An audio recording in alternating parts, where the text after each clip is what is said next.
Hello, everyone.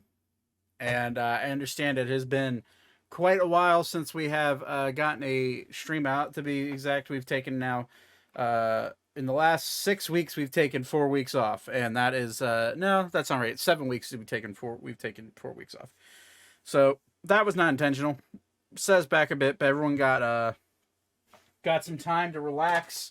I have a new chair now. So, that's going well. Um, We some ooh shit. Didn't mean to zoom in that far.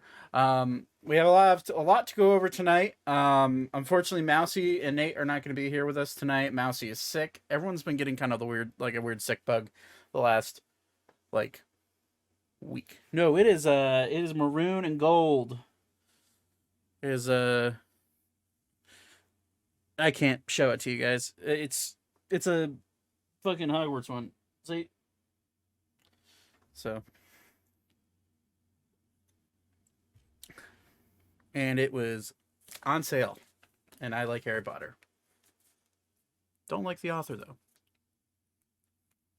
Anyways, enough talk about that. But yeah, it's a recolor of your high school. Nice. But yeah, new chair, Secret Labs, freaking comfy as hell, and it goes all the way back. So, let's get into some announcements, and then we're gonna get into the game because I really want to play. I have not played D&D or DM'd in 2 weeks, so I'm getting antsy. But anyways, so the few announcements. Hopefully Nate will be back soon. He said that hopefully in April he'll be able to get his schedule reset to where he can actually join us on Sundays again. So hopefully Ori's absence beginning at the end of this stream will, hopefully be light. I don't know how Lair is going to act with all that. I've thought of some things that he could do, but I'll let the dice decide what exactly he's going to be doing. I thought that'd be interesting, but yeah. So Ori's going to be gone for at least a few sessions. Probably. I think Nate said beginning of April or like middle of April was what he said. So we have like probably one, two, like um, 3 weeks. He'll probably be gone. Maybe longer, just depending on what goes on with his work. But and then we also have another person joining us soon. Actually, I have multiple people joining us soon. But we'll announce those as they come. Uh, Kill something random, be just like him. Yeah. That will probably have. That's actually one of the options, but we'll get into that. The other announcements. You're gonna notice that the layout's a bit different now, thanks to Mousy. Mousy drew some very funny things to represent our characters, and eventually one will be able to represent me. But you guys will see that in a second. The other thing I'd like to announce is that we are. I'm very close. I wouldn't say very close, but I will announce it because I've been meaning to announce it, and it's just haven't had the time. Our website's getting a completely revamped. Our merch store is getting completely revamped. You'll actually be able to purchase things and have them show up on time. Hopefully, I'm changing vendors on who does our merch, so that's exciting. Um, and then the website, I'm building it myself. It's been a project I've been working on for like 4 months now. So that's exciting. I need to finish it, and I haven't had time recently. So I can't give you a date on when that will be launched, but that will be. I just figured I'd put that on everyone's radar. If you're ever interested in buying merch, you know, if you ever feel like supporting the channel, that would be greatly appreciated. But either way, I believe that's it. Obviously, those listening on the podcast, hello. Be sure to follow us on there. If you want to come over to the YouTube channel, uh, we post content there every single Monday. It's the episodes of us on screen. I know we have a fair amount of people that listen via the podcast. So if you want to come over to the Twitch channel and the YouTube channel, where we stream every single night, or not every single night, but every single Sunday. around the 7 to 8 o'clock range. Generally, is when we start. We're trying to get it to start right at 7:30, but trying to get multiple adults, in one area is tough sometimes. So, anywho, that does it for me. Let's go ahead hop into tonight's episode of Time to Roll. All right. Oh dear. Anyone was like, first of all, I can put my fucking big toe in my mouth. Duh. Yeah, that's freaking weird. I Zach. just want to know, though, why can I not use my penis weapon? Oh no, It's a blunt weapon, does 1d1 damage. No, it's a club. The last time you pulled out a weapon, we killed like a whole orphanage and a city. Yeah, you better leave your weapon sheathed, motherfucker. Hey, Keep Zach, that shit in your awesome. belly. Okay. Answer up. If your dick is long enough, can you use it as a quarterstaff? Imagine the arcana in that bitch. All right, Thanks. starting off strong tonight. The answer to that is no. You Can I roll for Dan Schneider? It'd be considered an unarmed attack because Is it that is a the part big of your bad body. evil guy? I found him. Roll Torben was for working Dan. for. Wait, what if it looks like an arm? Sir, that's go to a doctor. Yeah. If that thing is Holy- hanging all the way down to your foot, at that point, you're having way You more might. trouble than anyone else. You might just want to see a doctor at that point, then. All right, are you guys I ready to play a game? Yeah, I'm ready. All right. We've Oh, always sure. been ready, Zach. We were born ready. Yeah, okay. I'll believe that when I see it. All right. Cool. I don't see Todd at his desk. Are you here, Todd? He went to be with the Lord. Yes, I'm here. Okay. I was. I know you wear your headset most of the time, so I just want to make sure. All right. Well, let's get into a recap, and then we can get right into being on the airship again. Last we left off, for those that since it's been so fucking long, Ta-da! after completing the task set in front of you as the group, the rat bastards made their way into the deeper vaults and found themselves diving deep into Gilgamesh's temple. After subsequently dispatching Gilgamesh, the giant fucking kraken that you have in a bag of holding currently, you fought the incarnation of the Cor Deorum, a weasel-like creature that had the ability to cause death and life just upon touch. After a brief stint with death, Alara, you were unfortunately killed for a brief moment, and you're brought back to life very quickly by Weavra.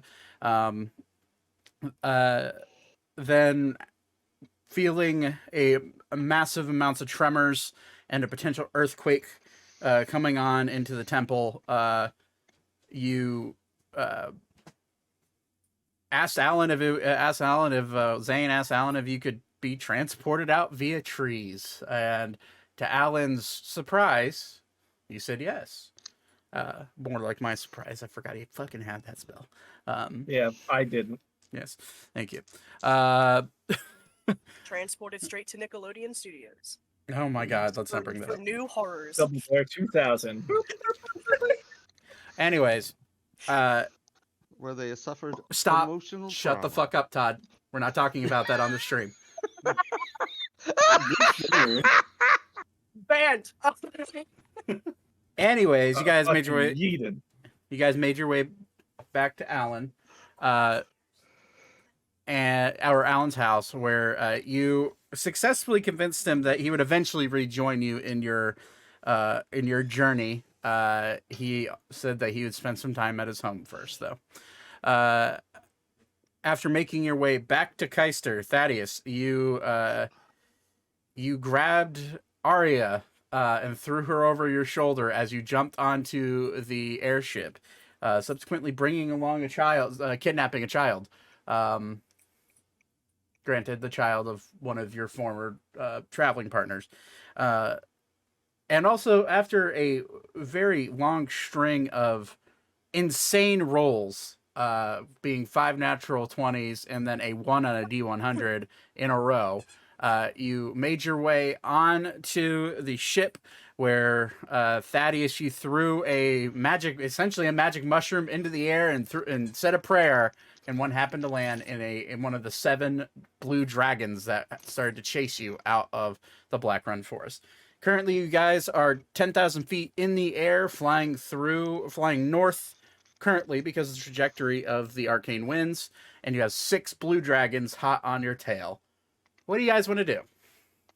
Cheese. Lose the blue dragons, preferably. Did you say cheese? Maybe. It's no time for cheese, Alara. We've got dragons to deal with. I'm still incoherent. Okay. How far back is the dragon? Thousands upon thousands of feet. They're, you could tell that they were chasing the magic. I'd say roll an Arcana check. Those that are proficient in Arcana can roll an Arcana check here.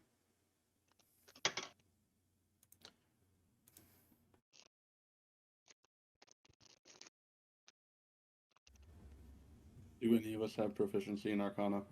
Zane Looking should. right now. Okay. you, want my Sure negative, do. you want my -1? 26. Okay. With a 26, you would know that just the overall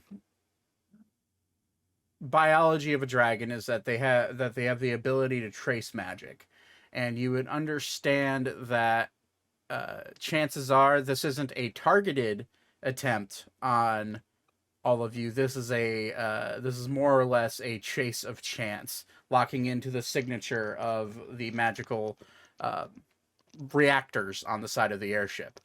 You would probably guess that would be the case, that or Ander pissed off some dragons, one or the other. I have an idea. Okay. This What do you is wanna the do? Coolest thing I'm gonna do. Ouch! I have a deck of things. Oh yeah. Would you say there are many of them? Oh, it's of illusions, but you know, it's a thing I Okay. have. See, I need to find that note. Oh, did you DM me that one, Zach, or did you put it somewhere else? It's a deck of illusions. So I thought I DM'd it to you at one point, but I can grab it for you real quick. That'd be great. I'm no longer showing Discord, so I don't have to worry about leaking DMs anymore. I'm We looking for leak it. our I'm just not DMs? find it. There you go. Oh, hell. Deck of illusions, which I do have. If you want, it works just like the deck of many things. There is a What do I need to roll? car. It's I want to draw. okay. You want to draw? Okay, so there's 1 through 34. You can choose a number between 1 and 34, and I'm gonna shuffle them real quick, and I'll shuffle them. 27. 27. Okay. We'll fan these out, and I count from face down. 1, 2, 3, 4, 5, 6, 7, 8, 9, 10, 11, 12, 14, 15, 16, 17, 18, 19, 20, 21, 22, 23, 24, 25, 26, 27, you said, right? Yep. Sure you don't want to change it? I'm sure. All right. So you pull a deck, or you pull a card from the deck, and you see a green-faced woman with snakes for hair, and it's labeled Medusa. Excellent. How the deck of illusions work is that once you pull the card, let's see here. Okay. Any physical interaction. So you can, while you're within 120 feet of the illusory creature, you can see. Okay, so you can move it magically. You can summon it magically 30 feet away from you. So assuming you're standing on the back of the ship. Yeah. Okay. So you could push out this flying Medusa that's just in the air, 120, or sorry, so 120 feet away from you, but you can move it. Wait, while you're within 120 feet of the illusory creature and can see it, you can use an action to move it anywhere. So you could bring it out You can throw it out into the air or ground 30 feet from you. Okay, I had to read that description. So, you can throw it out 30 feet from you. By the way, this is what the card looks like for anybody interested. But you all see a card spring out of this deck, magically fly up in the air, and you see a puff of clouds float out past the ship. The ship's still moving at high speed, so it quickly passes it by. But you all see a large female-like serpent with a female's head, but with snakes for hair. She has the torso of a human, but the body of the lower part of her body of a snake. And she is staring intently at the dragons. The dragons, after about... how long does this illusion last? Hold on, let me double check that. Okay. The last illusion lasts until the card is moved or the illusion is dispelled. So the card is currently floating in the air. That's what it is doing. It follows the cloud. After about 30 seconds of chase, you see all six dragons come into contact with this illusion. They all need to roll an intelligence saving throw. Or an intelligence check is what they need to do. That's a success on one. That's a fail on the other. Success. Success. Just barely succeeded. Succeed. So one of the dragons stops and starts slashing at the Medusa. But the other 5 fly right past. Damn. Oh, I got one of them. You do look at the... with the deck in hand, you do see a card float, ethereal card float back and insert somewhere back in the deck. Because the card has now been destroyed. But if it repairs itself, who knows? You want to do anything else? You have full reign of it, so if you want to draw another card, you can. Not at the moment, at least. Okay, I'm going to keep it up just in case.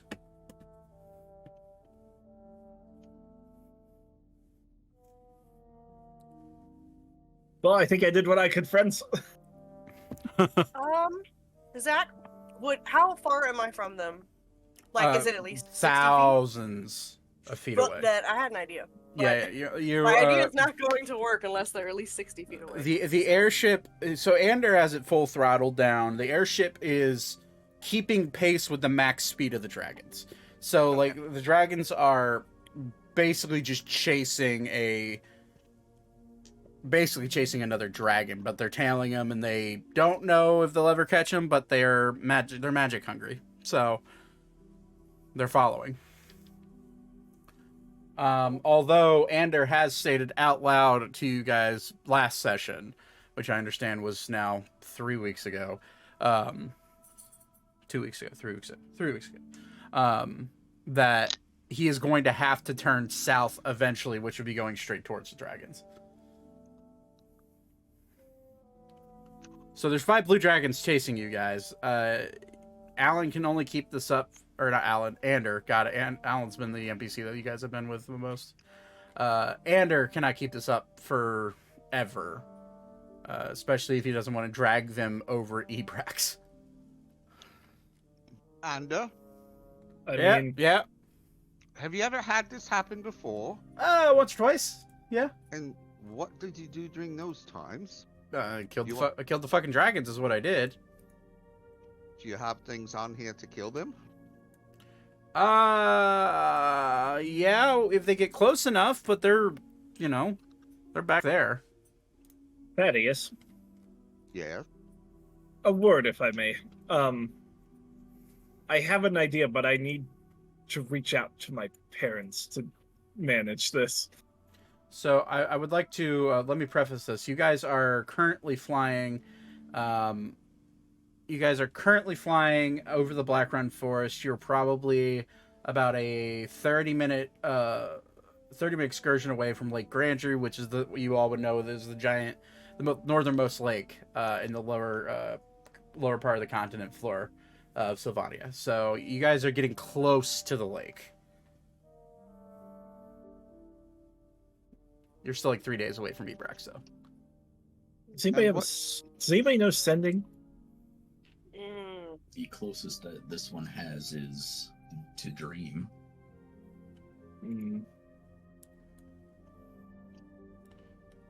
Unfortunately, need a better way to do this. They're right around here.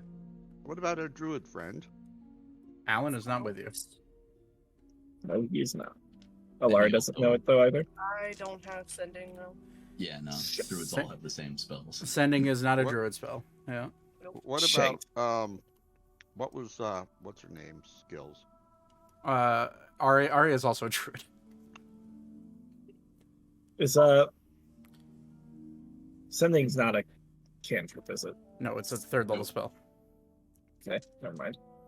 Can't do that one. This Disregard one, my plan. Yeah, sorry. Speaking of, Arya's like looking around like, what the fuck did you guys get me into this time? Dragons. I see that. Fuck. They were coming for you regardless. Oh, okay. Would you rather be with us, with them following, or on your own? Fair point. Okay. This one would like to try something. And I'll start walking towards the back of the ship. Okay. What do you want to try? I'm just gonna throw an air elemental out there. Okay. Okay. All right. Fine then. All right. So that can go 90 feet from you. Yeah. That is where it can start, but it doesn't seem like it has to stay. Prisoner. Okay. Yeah. Elemental. Once you summon the you're conjuring elemental, so it's essentially just a. It is just like a normal elemental. Has the same. So your air elemental. Okay. I need to see what the flight speed of an air elemental is real quick, because it might match that of a dragon, a blue I dragon. want to say 120, but I could be wrong. I'm pulling a number out of my rear. 90 feet. Damn. Close. And blue dragon is, I believe, also 90, if I remember correctly. Which these are adult blue dragons. Okay. Internet, I don't need you to be stupid now. Thank you. Fly speed is 80 feet. So yeah, the elemental's slightly faster than them. Well, I just want him to try and distract the dragons, or Okay. fucking, I Yeah. don't know. Okay. So you just want to try. Through past conjuring it, so You just want to throw an elemental at your dragon problem. I understand. Okay. Can do. What needs? Okay. So if I remember correctly, I'm gonna go ahead and have you roll for it. After about, if it's going full speed at these dragons, it's only gonna take about 15 seconds for. We'll say for the sake of turns, it's only going to take 3 turns. So, for them to clash. So you guys get away. I'm going to need a, first off, is your intent to have the elemental just attack them immediately? yes. Okay. So the attacks that an air elemental has is whirlwind and slam. A slam is a physical attack. Whirlwind is basically a single target. Each creature within the elementals, let's say 10 feet cone. So you could use that 4 to 6 times. We'll just say for the sake of E6. Well, you can only use it once, and then roll a d6, and it recharges on a 4 to 6. Right. So. Okay, I'm stupid. Okay. Okay, so that would be an attack you could use, or if you want to just try to directly hit the dragon, that's fine. But there are 5 of them.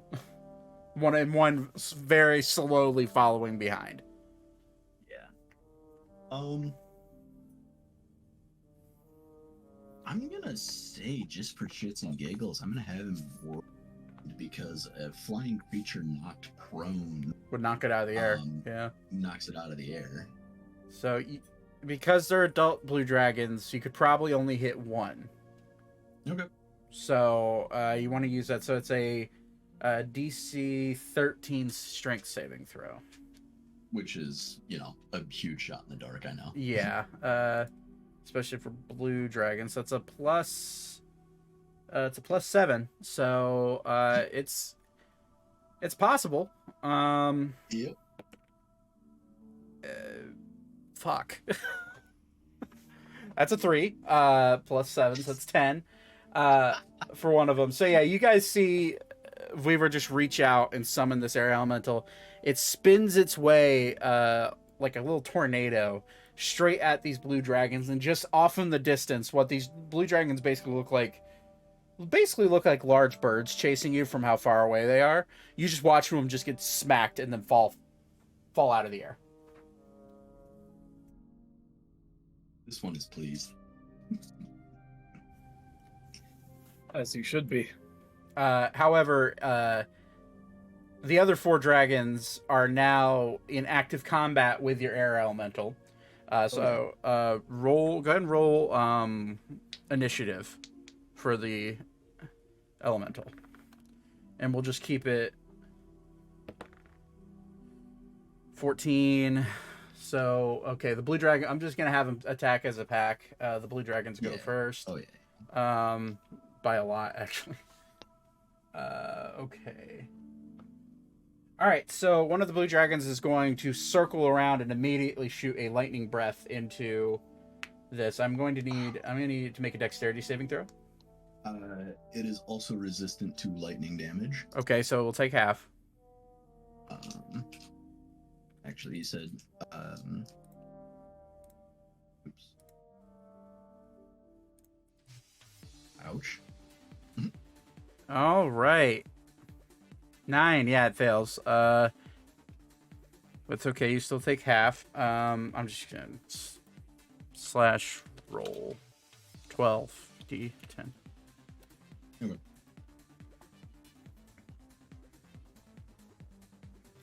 Nice. So it'd be 35? No. Yes, 35 points of you take half, so 35 points of lightning damage. Okay. Math. Do you want me to roll for its HP or just take the average? That is up to you. Normally for monsters, I take the average. Yeah, it's just easier. So 35. Math. Yep. Okay. Okay. All right. Second one is going to attempt to hit it with its claw.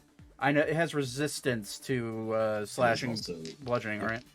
Okay. correct. So, what is the plus to hit? Does an 18 hit? It does. Okay. Yep. That is 2d6 plus 7. That is 15 points of slashing damage reduced to 8. So math, that would be 47. Yep. The third one is going to try to hit it with its tail. That's a natural 1, so it misses. It goes wide, and actually, that dragon loses distance with a natural 1. It goes to hit it with its tail and just kind of like goes. It just falls back a good amount. And then the fourth one is going to also hit it with a lightning breath. So I'm going to need you to make another. Actually, if I didn't roll d6, give me a sec. Actually, it's not going to hit you with a lightning breath. It is going to try to hit you with its claw. okay.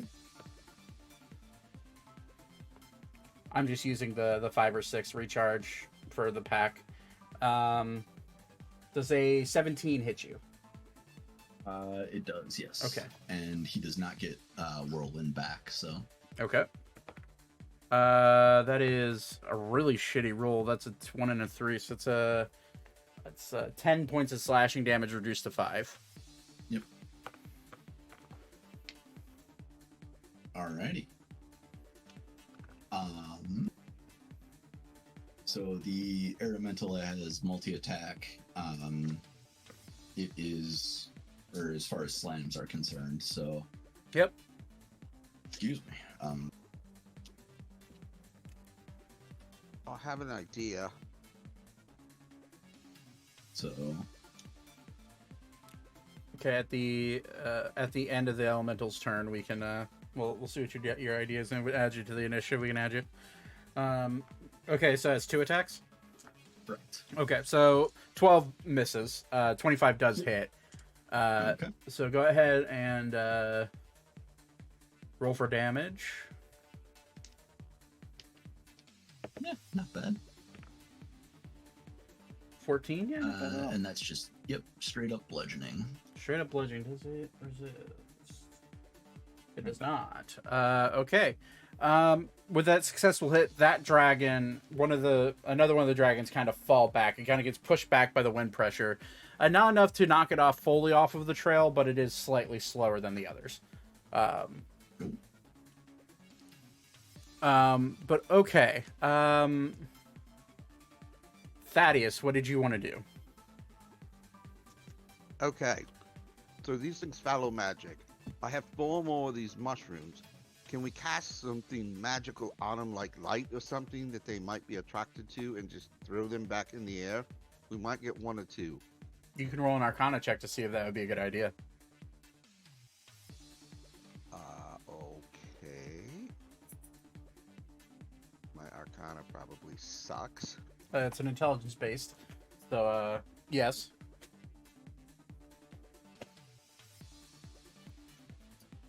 I can't see my roll. A 3.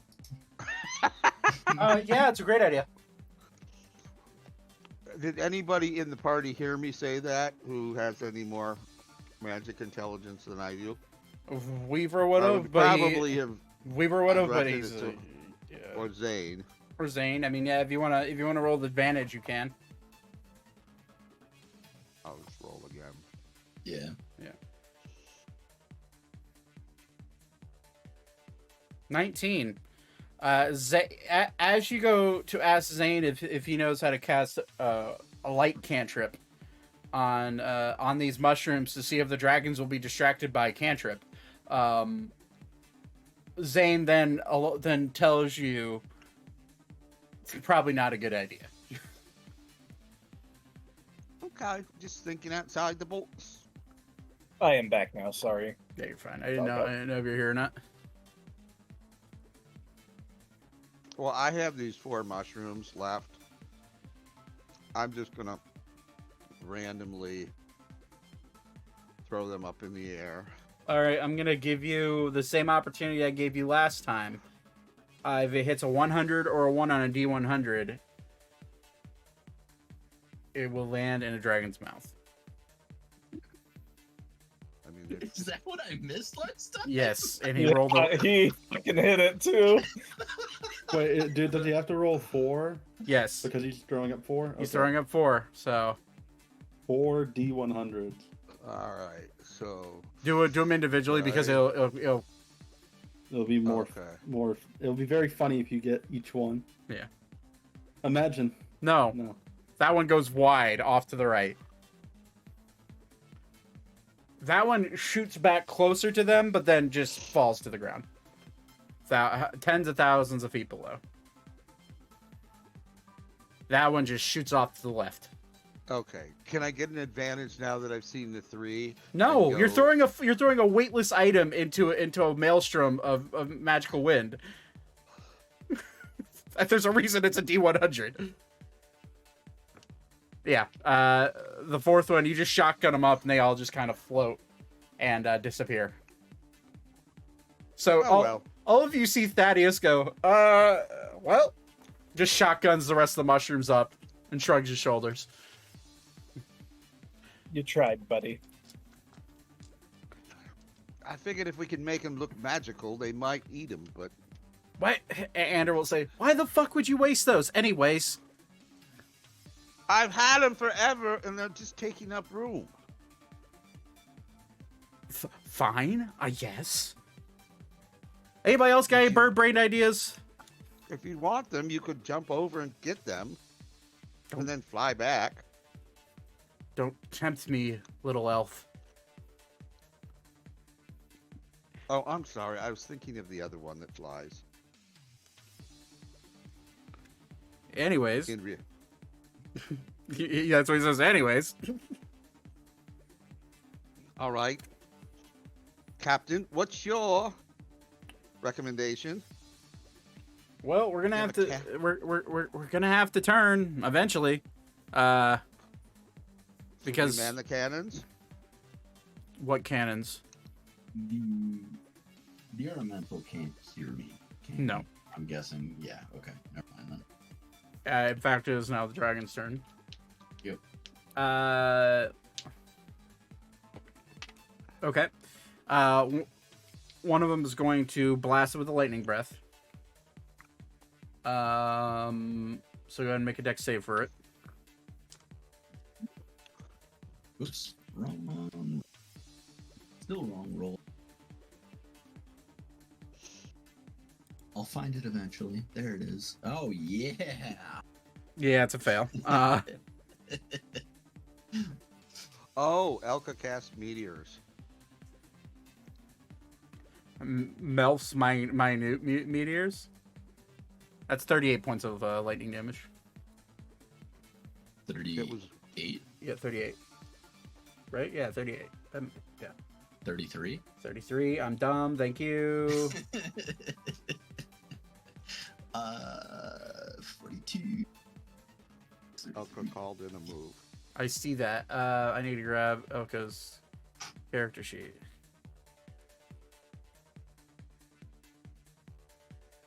And Whoosh, welcome if you haven't been here before.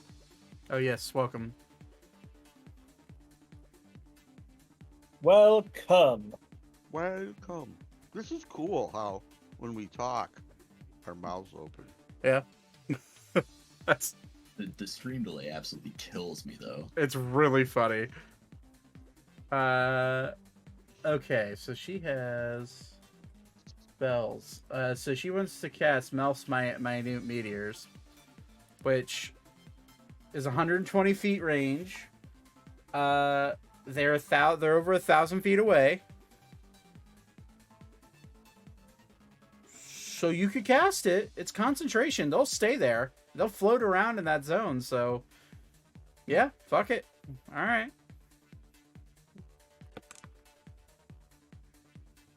Anyways, claw for the that's a natural 20 for a claw attack on the air elemental. Fair. Which they are traveling. The air elemental's like trying to stall them, but they're the dragons are continuing to push forward at a slower rate, though. Yeah. It's a natural 20 for.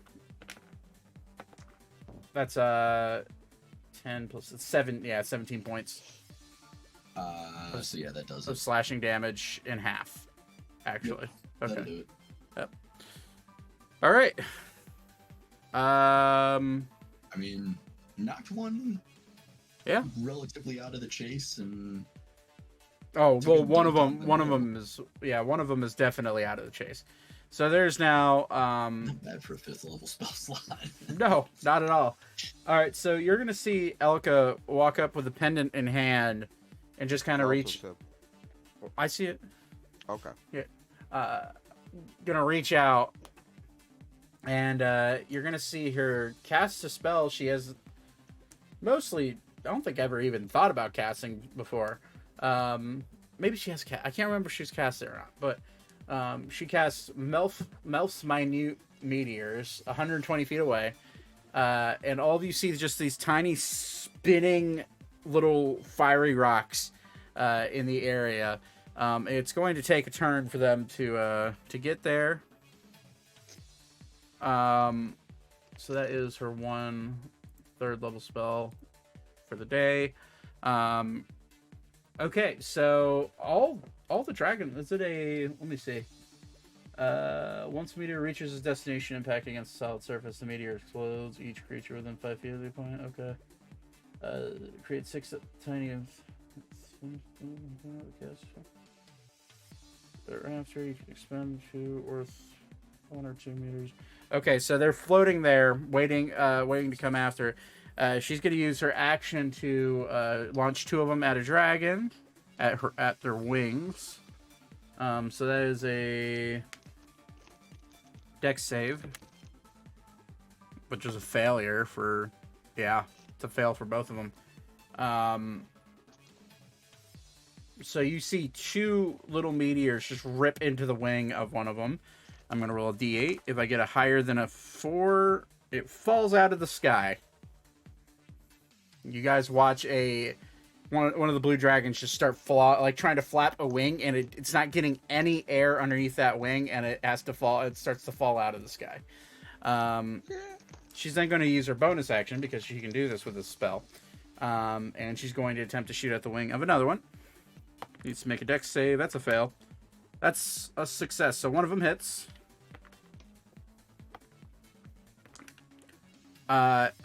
It hits like the bridge or the brim of the wing, but does not actually hit the stretchy part of the wing, and does not go through it. So her meteors the last 2 meteors get passed by the other dragons. Okay. So, you guys now have 3 dragons chasing you. And one of them like a good ways behind, and the other one like really far behind. So you have 5 still technically, but 3 of them are still on your guys' tail. Ander's going to look around and say, I guess get on the harpoons. And, you'll see the deck crew start to move and get in position. You see 3 start to get like these giant arrow-like contraptions that have like expanding blades, expanding fletchings, like start to prep them and tie them to a rope. And he's like, all right, everyone, you might want to tie yourself up or get ready to throw some spells or maybe some projectiles at these dragons as we pass them, because I gotta pass them.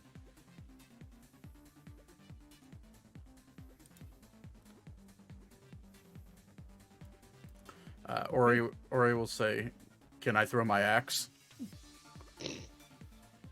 Sure. Otherwise, big guy. Throw what you want. So, okay. So he's going to start doing a bank turn, and it's going to be wide, and you're going to see the dragons like start to slow up as they get closer. And as they see the airship turning, they're also like slowing down and banking a turn to attempt to catch up and like cut you guys off. The dragons go from being a couple thousand feet away from going to being a couple hundred feet away within seconds. Ander, you hear Ander yell, "Shoot those bitches!" And you'll see 3 harpoons shoot from it would be the port side, so the left side. I would like we'll go with Vivra, Beep, and Zane. All roll me a d20 and add 10.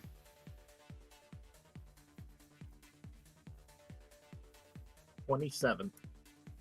17. Okay.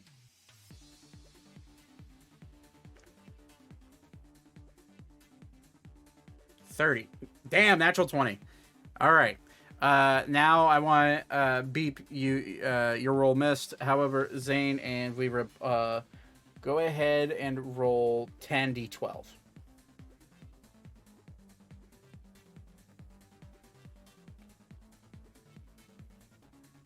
Okay, I will roll for you.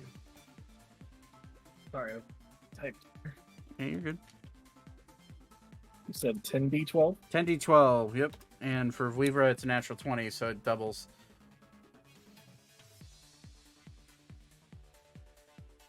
$68. Okay. You both fire at the lead dragon, which has taken some damage, and well, actually the crew fires, and 2 hit as a third one bounces off the scale of this dragon. But as the two find their mark and just flop the dragon, you see its tongue stick out, and its wings just stretch out as far as they can. Its body convulses and then just plummets to the ground below.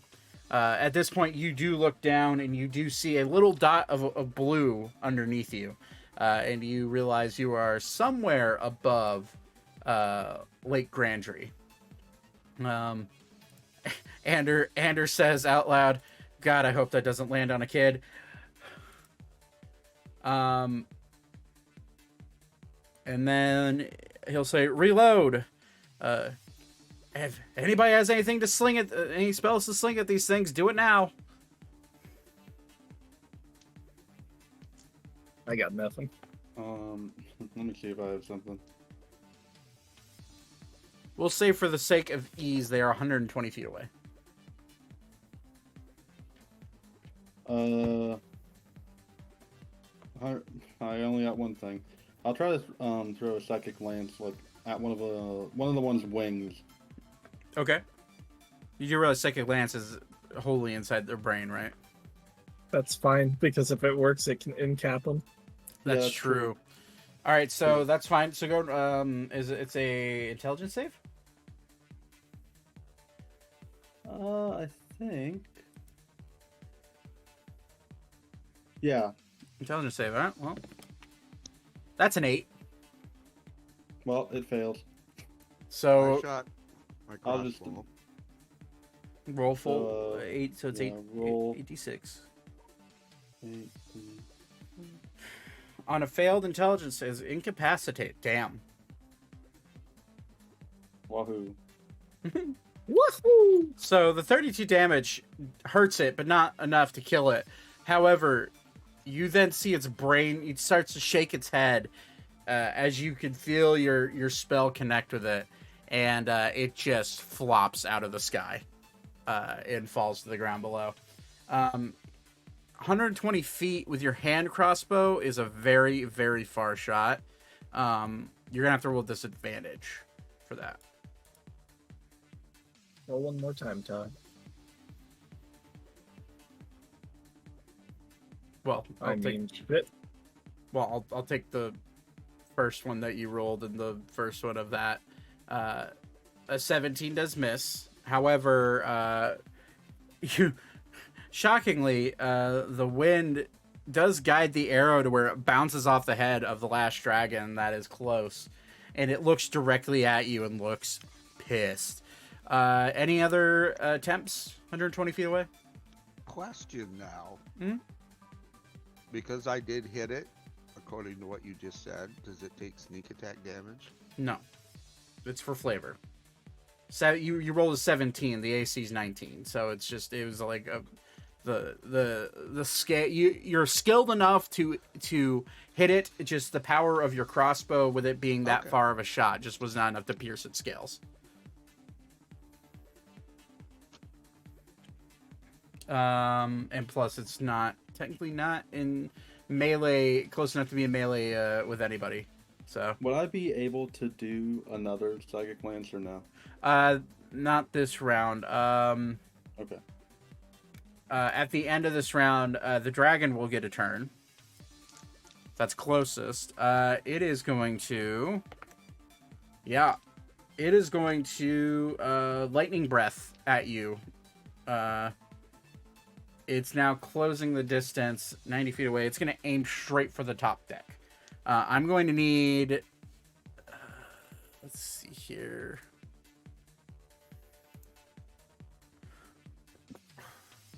...90 feet and 5 feet wide. So it's going to aim right at the center mass. So it's going to be at Zane, Arya, and Beep. Or Arval, whichever one you prefer to be called now. Doesn't matter. Whatever you prefer. Make a dexterity saving throw. And the ship is also going to have to make one as well. Which the ship shockingly succeeds. Okay, 23. That's a success. Going to look what the thing is.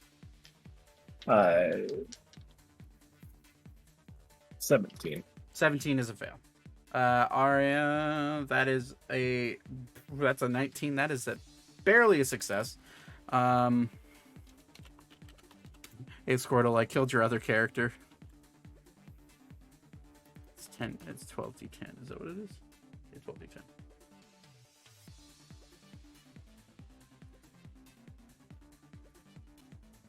All right. Is it gonna roll? Oh, it says it's rolling. It's just being. Low. Yeah. Okay. Well, I hit refresh. 54, I think, was the number I saw before I hit refresh. Yeah, 54. Okay. All right, Zane, you take 54 points of lightning damage, assuming you don't absorb elements. Oh, I sure will. Okay. Arya will also absorb elements. As a reaction, Beep, you take 27 points of lightning damage. Actually, Zane, you also take 27, and Arya will take 14 points of lightning damage. Need to grab her. There she is. Come on. Work for me here. Okay, that is its turn. Top of the order, there will be another volley of these weird arrow-like contraptions. So let's go with Lex, Solera, Thaddeus, and we'll say Beep. Go ahead and roll a d20 and add 10.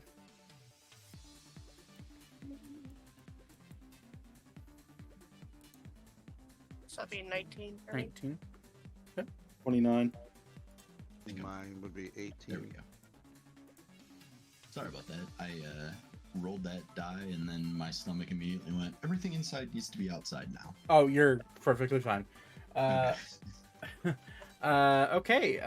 The 18 just misses. However, the 19 just hits. The 29 obviously hits. So go ahead and roll 10d12.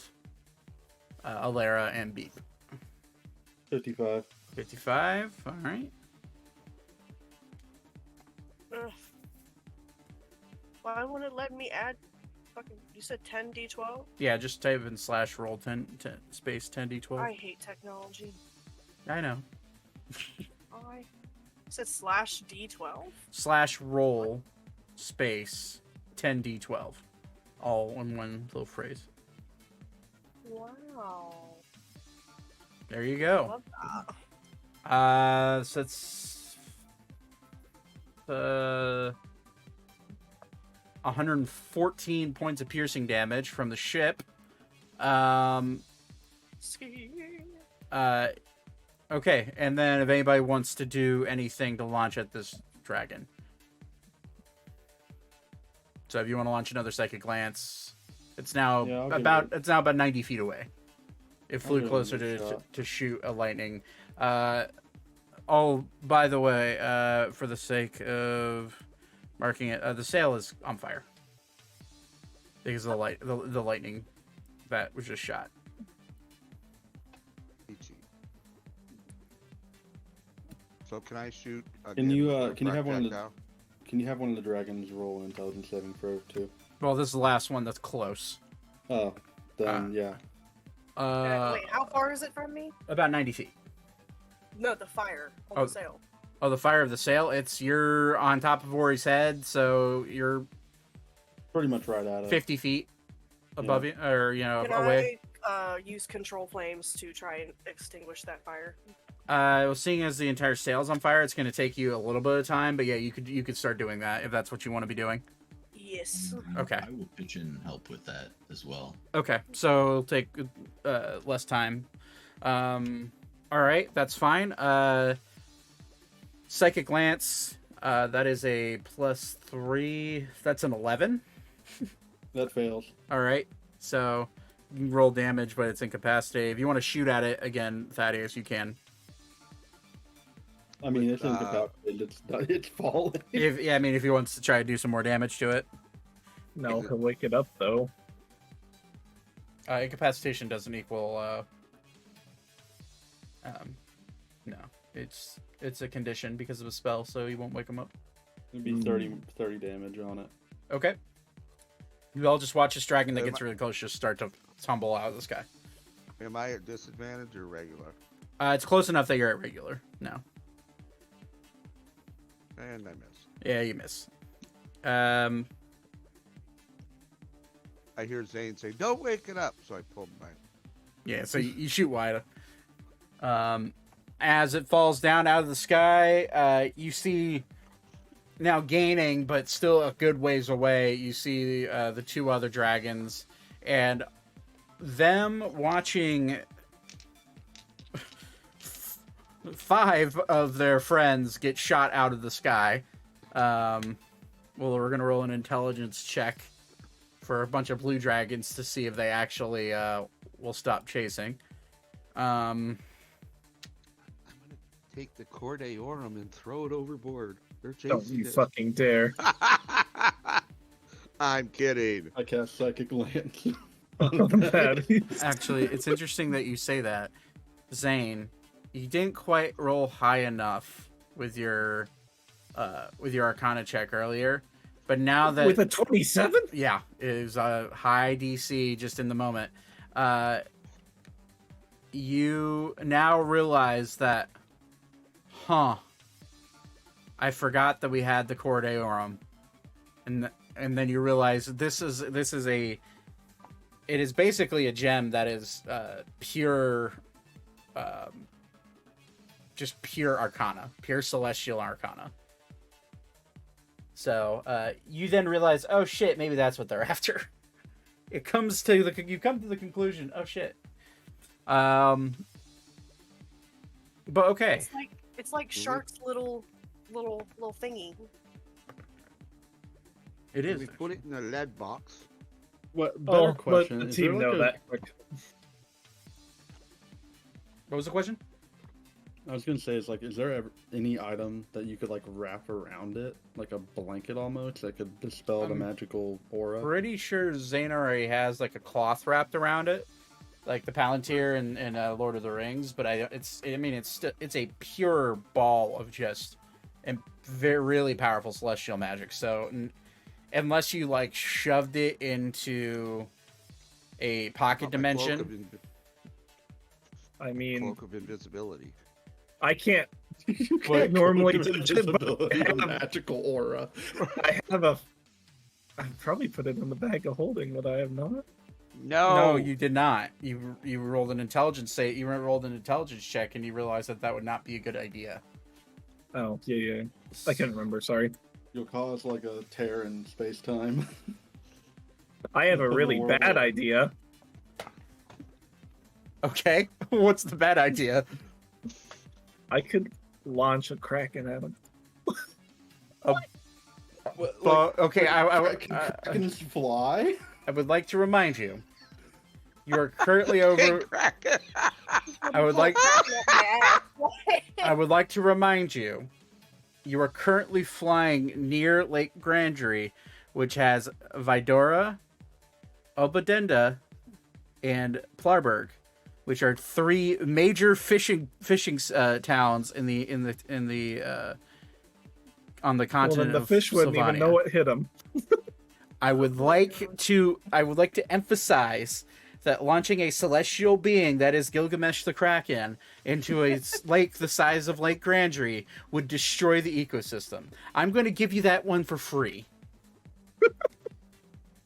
Full party kill. Do it. That would be a problem for you guys later, and I'm going to just put that out there. Is there any way I can dispel the magic from it for the time being with dispel magic, or would that You can. would that just fuck up everything? It's a celestial magic. You can probably certainly try. What if we all try really hard together? What if all the druids try really fucking hard together? all the cheese you have on you will melt. All the Swiss I have up my ass. I will absolutely try. Can I like Arcana check them to see if it would be a good idea to even attempt to dispel Yeah, magic well, that's from why it? I'm asking, because I don't want to Sure. like, actually fuck it up. I mean, I can do it too. Yeah, go for an Arcana check if you want. I said, don't ask me to do it. I have a -1 in that shit. 16.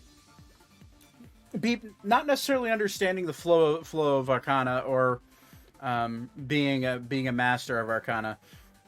You being who you are, you do have enough sense to realize that attempting to dispel a body of pure celestial being would not only would probably cause some really bad consequences for whomever tried it, but it would probably cause death. Okay, so I'm not gonna do that. I don't want to end up like fucking Thaddeus giving a weapon to an orphan, and then we end up Hey, destroying an entire village Oh my and God, killing gross. innocent people. So I'm gonna mind my business and keep trying to put the fire out in the sand. Okay. Camera. giving him back his father's weapon, which It might was not have not. been his father's weapon, that may have been cursed. It was never his father's weapon, my Uh, man. Pulled that out his ass and said, "Here you go, my boy." Immersion And we break. all went to hell. It was not his father's weapon. Anyways, Jesus Christ, that was so stupid when that happened. I still have. Hold up. I still have it written on the sticky note. Todd has Torben's dagger. I've had this on my desk for over a year.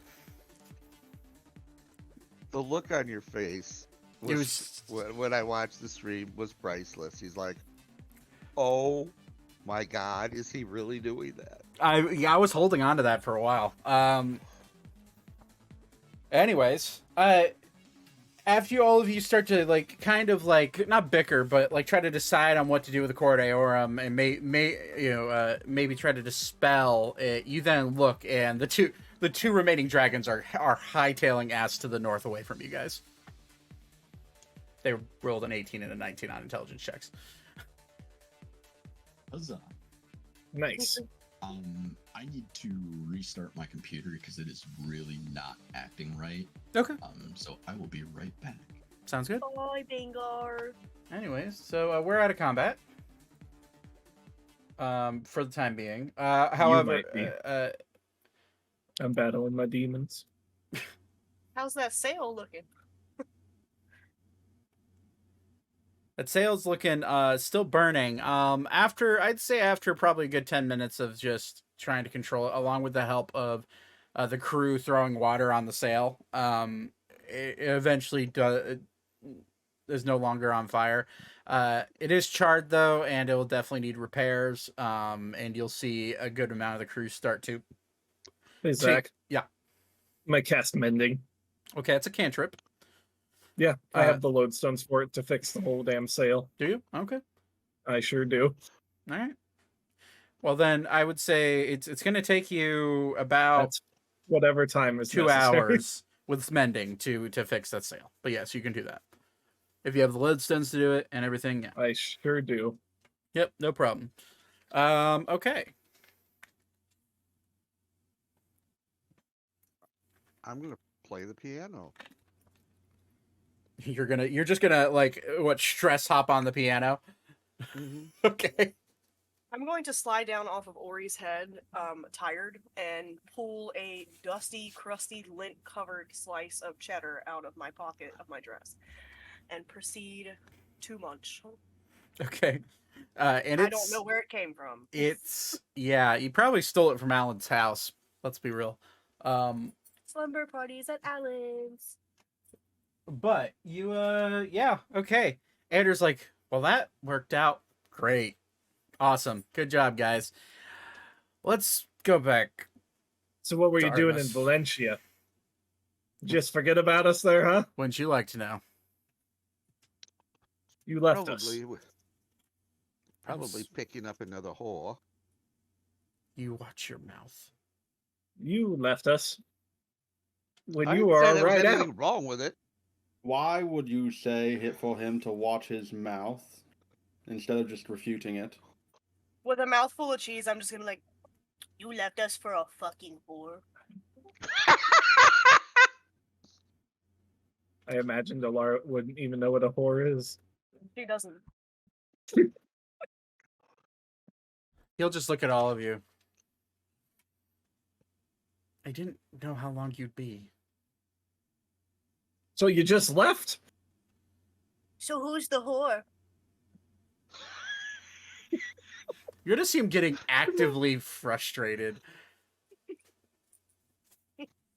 Someone I care Is about. she pretty? Quite, yes. Someone Does she you're gonna have wife? large bosoms? Thaddeus, you don't even like bosoms. No, but I still know what they are. And from what I Delara, hear, do you need to know what bosoms are? they say the larger the better. If you're curious, her name is Valentine. Delara, do you know what a bosom is? Oh, okay, just ignore me. That's fine. I still am horrified of a vagina. So a bosom. Yeah, I'm just gonna like That make a makes motion two for of like us. my chest. Lamore! Ew. Ander will look moderately annoyed and then just like take a deep breath and exhale, like an older brother getting frustrated with his younger siblings. Just go. How "Oh, fast can you get us Don't back? worry about it. Shit. From He here, talks. a He day. speaks again. Hopefully, there's less resistance than the last time we went back. They started chasing me coming like flying just north of Artemis. So let's hope there's not more when we're flying south. But yeah, it'll take given the fact that we've used up a lot of arcane energy just to get from Valentia to all the way in Estria, or not Estria, Zagreus. Yeah, it's we're gonna have to take it not as fast as we've been going. Is he What if I aware- could supercharge your energy core? I'm sorry, what? What if I could supercharge the ship's core? I would tell you, don't blow yourself up or us up. I'm just gonna pull the Warforged core out. Okay. Is he aware Calling of me what mad, we but, are carrying? Yeah, he was part of the briefing. Zane, if you blow us up, I'm going to haunt you in your death. You know, it might be worthwhile. I still can't get over Beep talking. Like, for almost 2 Yeah, years, this man just beeps. Ander will look right at Beep and go, I fucking knew it. Of course I could talk. I mean, yeah, what? I'm I much chose not to to. the one syllable. So But what if I other revealed talents to you do the you reason have? why I don't talk, you would cease to be. You could So, try. like, what other talents do you have? Are you even a bard? Yes. I mean, you've heard him play his kazoo, haven't you? That's just a kazoo. I'm a master of the kazoo. It is my best instrument. Followed only by the bandoneon. The what now? It's a type of accordion. I am confused and shaking. No, I'm just kidding. Is your, Delara's like, what is that? What is that? It's not a vagina. is your entertainment Or- name? Talk about it. When I you still don't- entertain do you go by the name of Donald? Todd, that's the second time tonight. Shut the fuck up. Stop it. Stop it. Get some help. Normally I don't. Oh, jeez. I hate it here. Do you though? No, I love it here, actually. Sorry. It gives me Not an excuse really. to use the impression. Nobody makes airships better than me. I'm just gonna chuck the core. Oh my Engine. god. I will throw myself. I would like to remind you what your reward is for delivering that. The core? Yeah, the core. But I thought you said the Cor Deorum. I was like, No.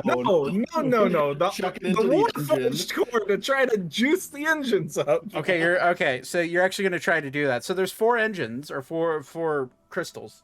Which one's hurting the worst? All of them. Well, I can. Make an Arcana check.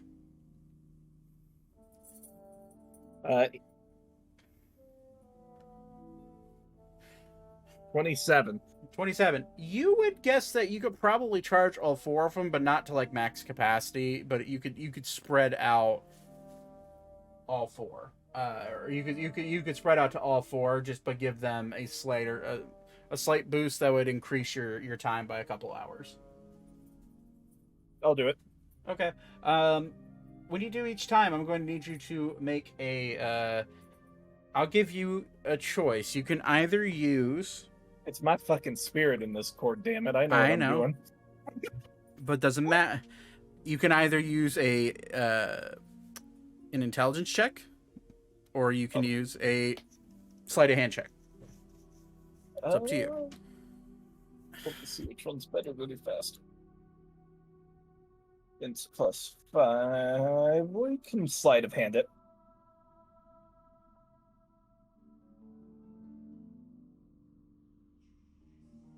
Well, the first one's real good. I nat 20'd that one. Hell yeah. Do you want me to roll 3 more times? Yes, please. All right. Not as good, but we can make it better. That's 18.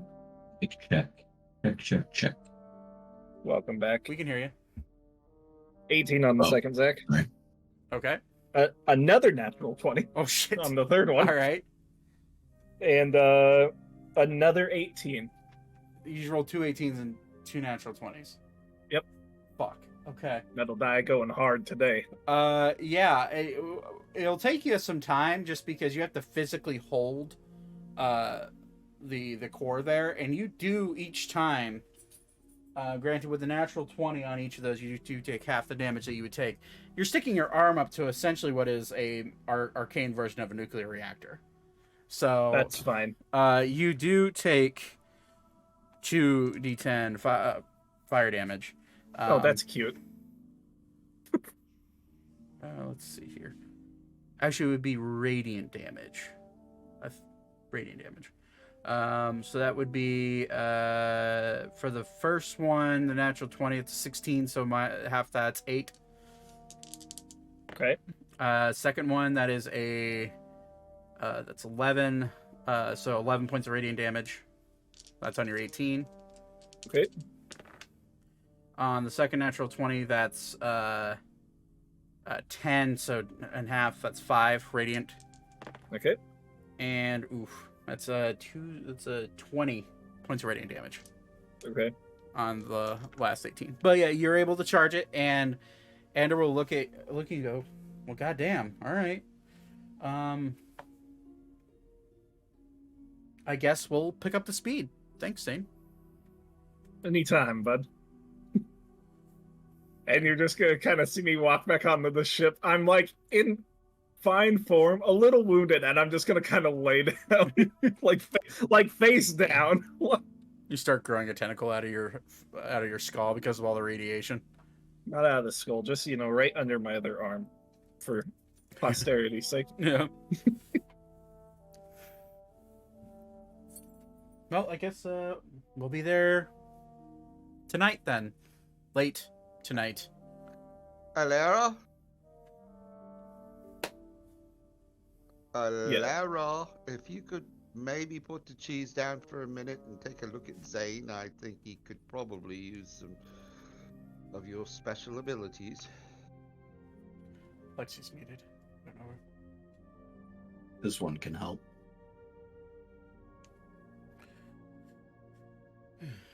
Assuming I'm back. Yeah. Yeah, you are. For some reason, my other headset's not working at all, so... Oh, that's fun. Yeah.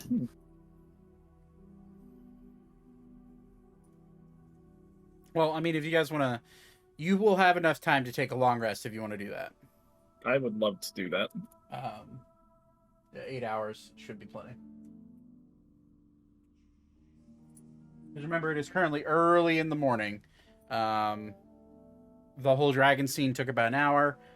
So you're about 8 in the morning right now. And Ander said you'd be there sometime late in the night. So if you want to, you don't necessarily have to sleep, but if you want to just relax for 8 hours and then carry on when it starts to get darker, I'm perfectly fine with that.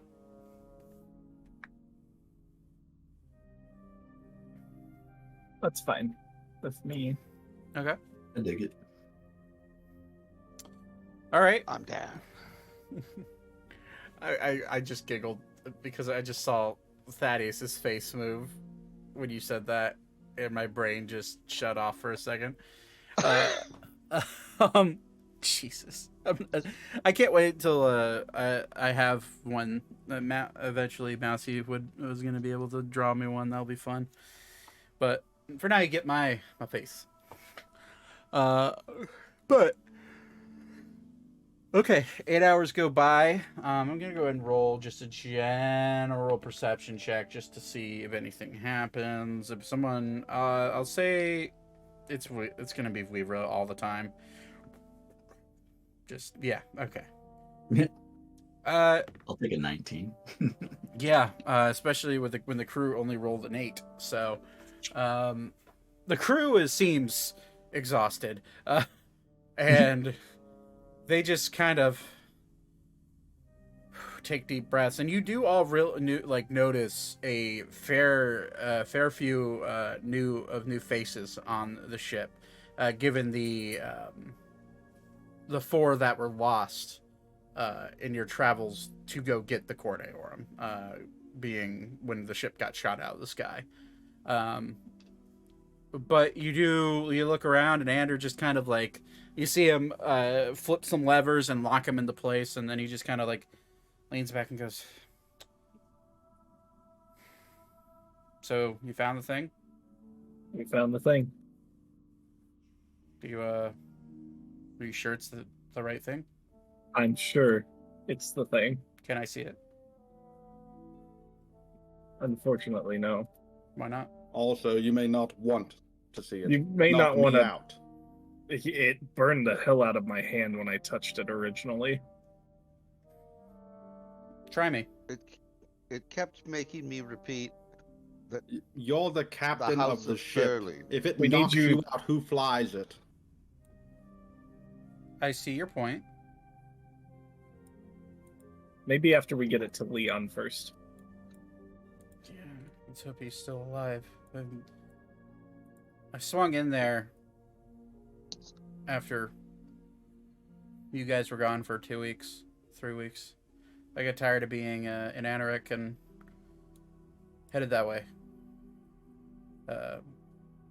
City's not on fire anymore, so I guess that's a good thing. Yeah, how many dragons were left?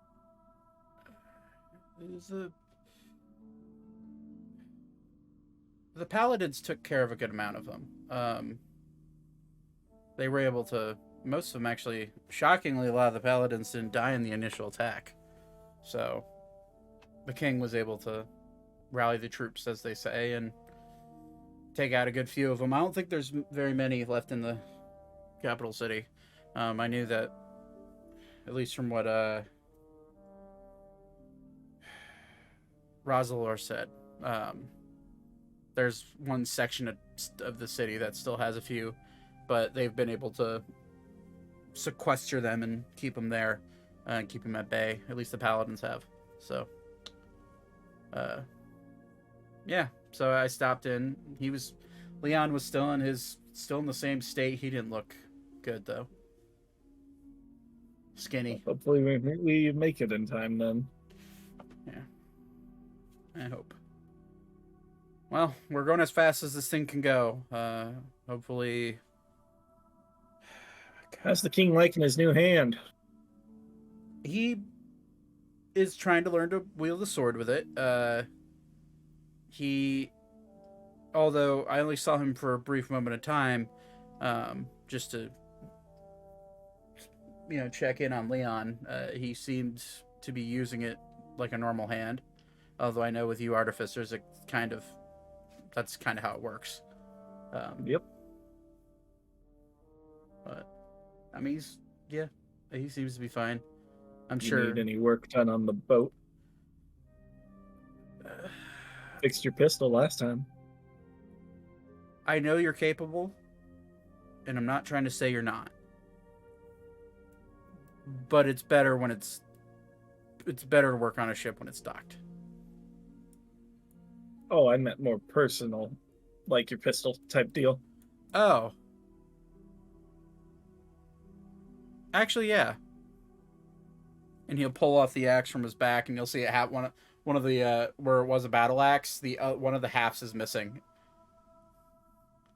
I haven't had time to get this replaced. Oh, well. I can't do much about that without a forge. Yeah. And some metal. Yeah, that's what I figured. Some bastard in Anaric decided he wanted to get into a bar fight with me, and Unless you have the other half still that's broken off, would you? no, the bastard that broke it, he kind of ate it. He what? Yeah, he took the metal and ate it. Just the whole ass just chomped down on that thing? Yeah, What the fuck? I guess context clues are important. He was definitely a warforged. Ah, that makes more sense though. He was trying to hide it though, and he's also being really shady. But he kind of got a little overzealous with me, and I wanted to kill him. So I tried. I failed. That sucked. It's usually a bad move. Yeah, my anger gets the better of me sometimes. So, it's also Is he kind of why I left. familiar. I'm sorry. Go ahead. What's up? Is he familiar with Torben? Yeah. And our relationship? He was there with you when Who's you guys that? went to the Oh, castle. Yeah. I thought okay. When in general conversation, when him and Zane are talking, I'm gonna ask him if he's heard any updates on Torben or his location. Have you heard anything about Mr. Torben? You mean the wrinkly old vampire fuck? Yes, that fuck.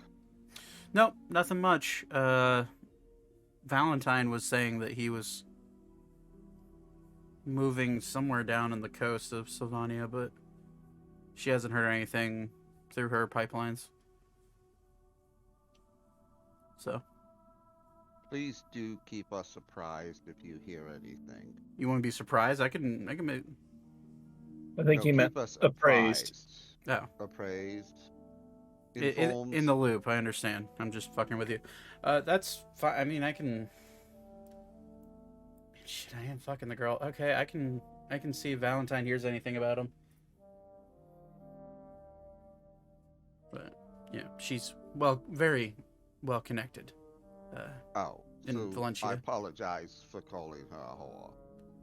Yeah, Thaddeus, would you not like to ask him about somebody else? she'd probably kill you if you heard that. But yeah, that's probably best to keep that word and her disconnected. Zane, are you speaking of Noetic? Mm-hmm. Well, my assumption is that wherever that vampire piece of nasty flesh is, that he has Noetic with him. I mean, who? Do I know of it? I don't know a Noetic. Wait, is this your little boyfriend or friend? Yeah. Yeah, that's right. Yes. I remember hearing about this. I was very intoxicated that night. Boyfriend, other half, Right. soulmates. Right. His lover. He'll fist bump you. He'll smile and fist bump. Just for the record, I was the top. Right. Keep telling yourself that, buddy. Roll a persuasion or a deception check. Your choice. Don't tell us. Because Andrew's gonna lift an eyebrow. In the meantime, I'm gonna walk up and pull on like Zane's pants leg and be like, Zane, what's a top? It's a thing children play with that spins on the ground, Alara. Something I tells thought me that I was a shouldn't say dreidel. this. They can be considered both. Something tells me I shouldn't say this out loud. Don't. That's a good idea. No reaction for the record. Yeah. Ander will look at you and go, right, top. Anyways, no, I haven't heard anything about him. Have you heard, where's the fuck is Elka? And you'll see, like, Elka's nowhere to be seen. She's under deck already, just, like, passed out. But you hear her snicker when she hears the comment. Yeah, you hear her audibly snort from down below. Like a snort laugh. I'm assuming she went down, of her own volition. Yeah. She was, yeah. She just seemed tired. Long couple of weeks. But, Captain, all I will say is if you ever have the opportunity to meet him, you will certainly understand. And don't let him anywhere near your sails. Okay. I'll take your word for it.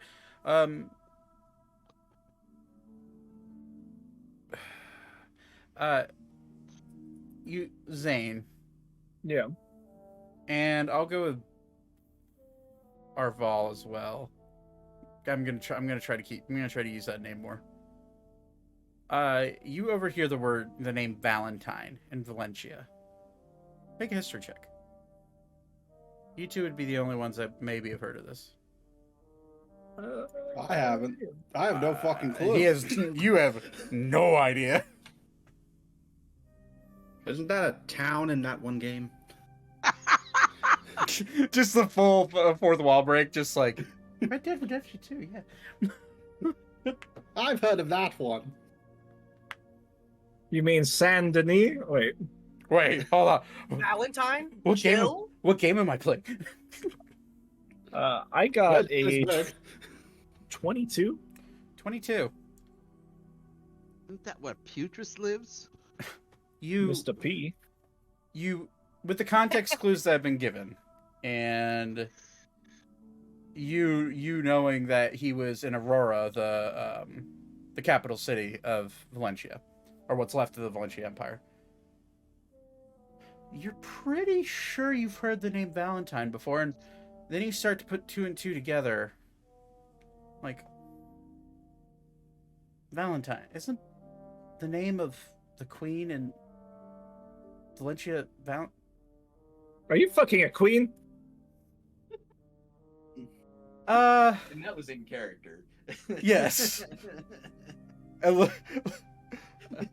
Ander will just smile at you. Maybe. Wait a minute. That's a bold decision. You're not being pegged, are you? No? I don't believe that. Roll an insight check. 16. He cracks a smile, and you don't think he's lying. No. I'm the only one doing that. I thought you were like our friend here at the bottom. Blair starts to cry. I'm just gonna pat your head to like calm you down. Or he'll just walk over and be like, "It's okay." What's okay? You It's one don't of want to the know. children games where you move the little beads. I'm sorry. Bottoms might use beads. You saying Swear to God, when we do find Noetic, the first thing Alara's gonna say is, I heard you were a dreidel.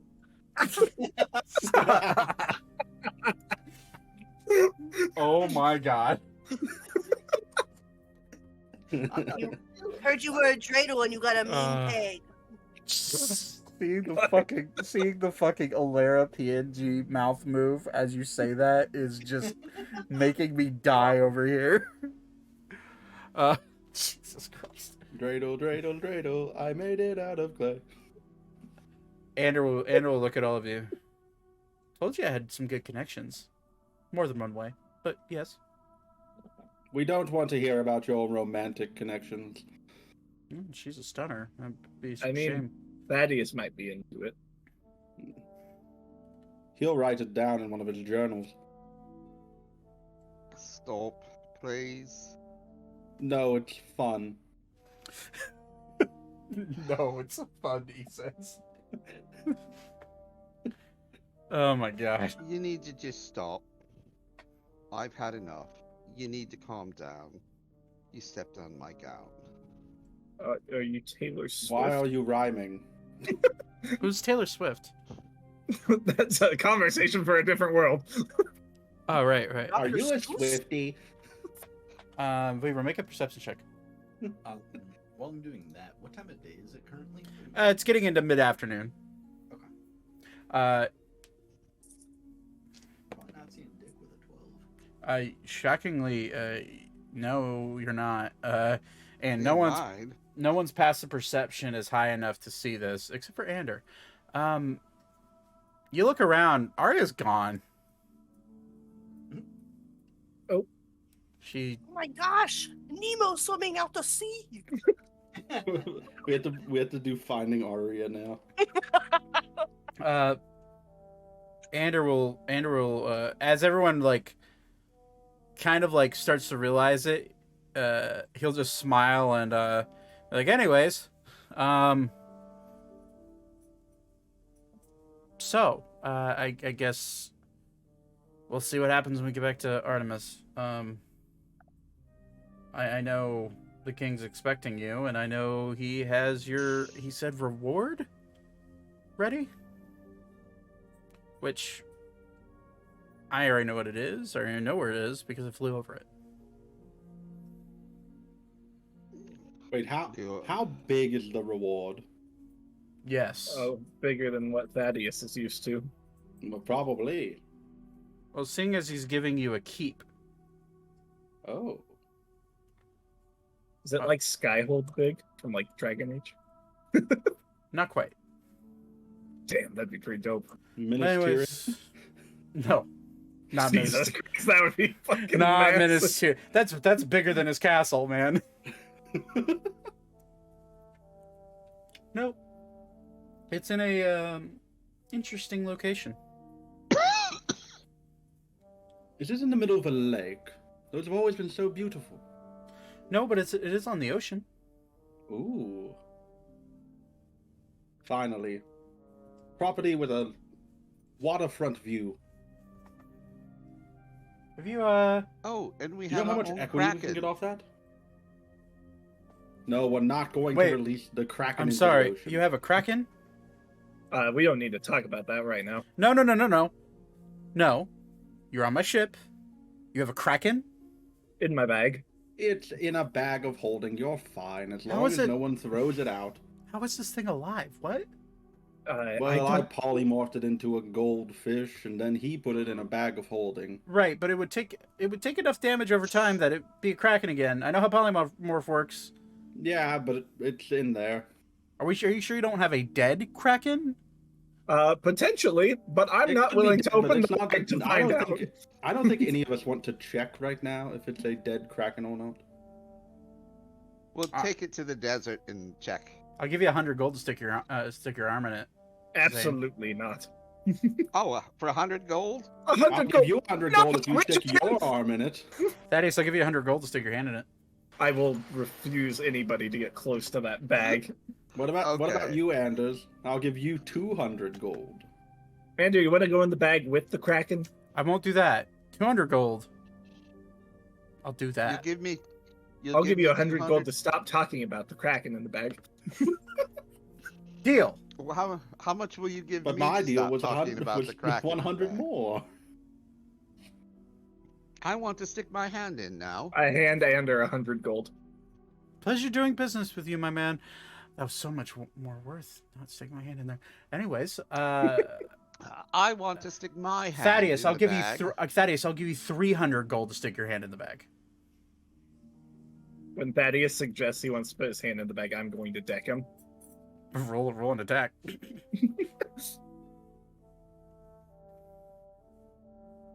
As a bro, I swing wide because I know this ain't fucking hit. Think at least. Thaddeus, what's your AC? 16. It meets it. So you getting whacked. Schwacked. Are you hitting with your Thunder Gauntlet or are you just punching him? Sure am. Oh my god, alright. Thaddeus is the group punching It bag. really is. Sorry, Thaddeus. That's a whole 13 thunder damage. That was a really good roll. And I'll be like, oh, what the fuck, man? Nobody gets in the bag. To Hold be on, fair, can I- it's better for him to get hit than lose an entire arm. I'm gonna use my cunning action. Okay. You can uncanny dodge it. No, yeah. you can't. Uncanny dodge is what you mean. I said Yeah, I've- uncanny dodge. Any dodge. Yeah, if it's an attack made against you, you can do uncanny dodge. So you'll take half of 13, which is Okay. 7. And then I'm going to do a maneuver where I'm going to roll on the floor, and I'm Please gonna swing pull back. and I'm gonna pull my cloak over me so I go invisible. Are we fist fighting? Is that what we're doing? I will tell you who's going to win this fight. Oh, I don't think Thaddeus can hit high enough to... And am I invisible to him? Yeah, you pulled your cloak over. You're somewhere on the ship. We hope. Okay, I'm gonna wait a couple turns and then I am going to attack him. I mean, we're fist fighting. Zane, put him up, man. Knowing Thaddeus' tricks, I will back up against a wall. So he can't get behind me. You No, still that have usually time. only Well, applies let's when see. soap is dropped.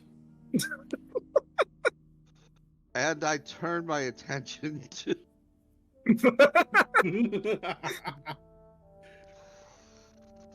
Beep's an easier target. At least you can hit him.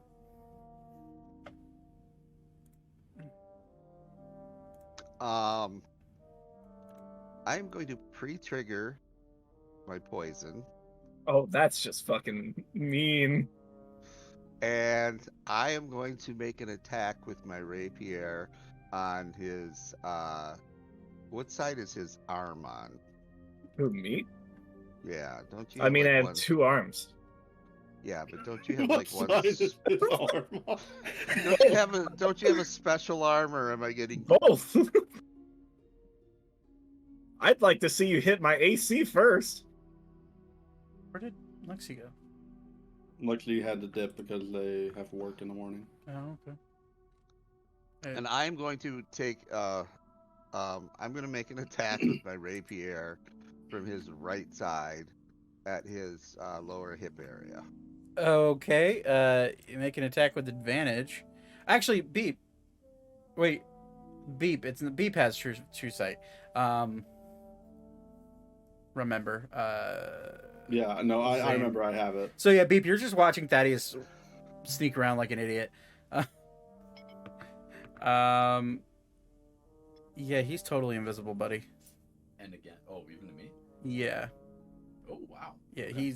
he's totally invisible. Well, I'm gonna have Beep's eyes track Thaddeus as he moves, Okay. and I'm gonna try to gaslight him. Jesus. You know we can all see you, right? And I'm going to make an attack with advantage at, Make, in a- his leg. make an attack with advantage. I thought you were aiming for my arm. Hmm? I don't want to kill you.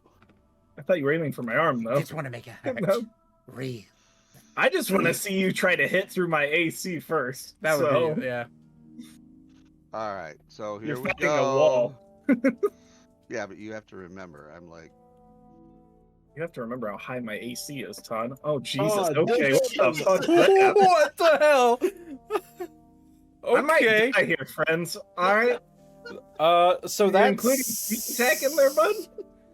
So that's Whoa! yeah. Did you just notice the 2 natural 20s? The double nat. What the fuck? Okay. Right? So Jesus Christ. roll attack, or roll damage for your rapier, and double it. Roll poison damage for your rapier and double it, and then roll sneak attack and double it. Oh my god, I So might actually 18. die here. 18 plus that's 32. It's 40. So it's 72 points of damage. Make a What was Constitution. the poison one? Make a 7. I'm resistant to 14. poison. So you take 7. So that's 18 plus that's 25. That's 65 points of total damage. What was the poison? The 7? Yeah. I'm gonna absorb elements to make it less even. Okay, so you So take I halved 3, it before. So you take 3 less. So that's 62 points. And Thaddeus does a 32 hit you. Oh yeah. Yeah. Beep, you just watch Ander walk up calmly, put on one of his gauntlets, walk straight up to Thaddeus, and just fucking lay him out. You take Wait. Anders has true sight too? Yeah. Oh, okay. He's had it since you guys went to Ebrax. Yeah, okay.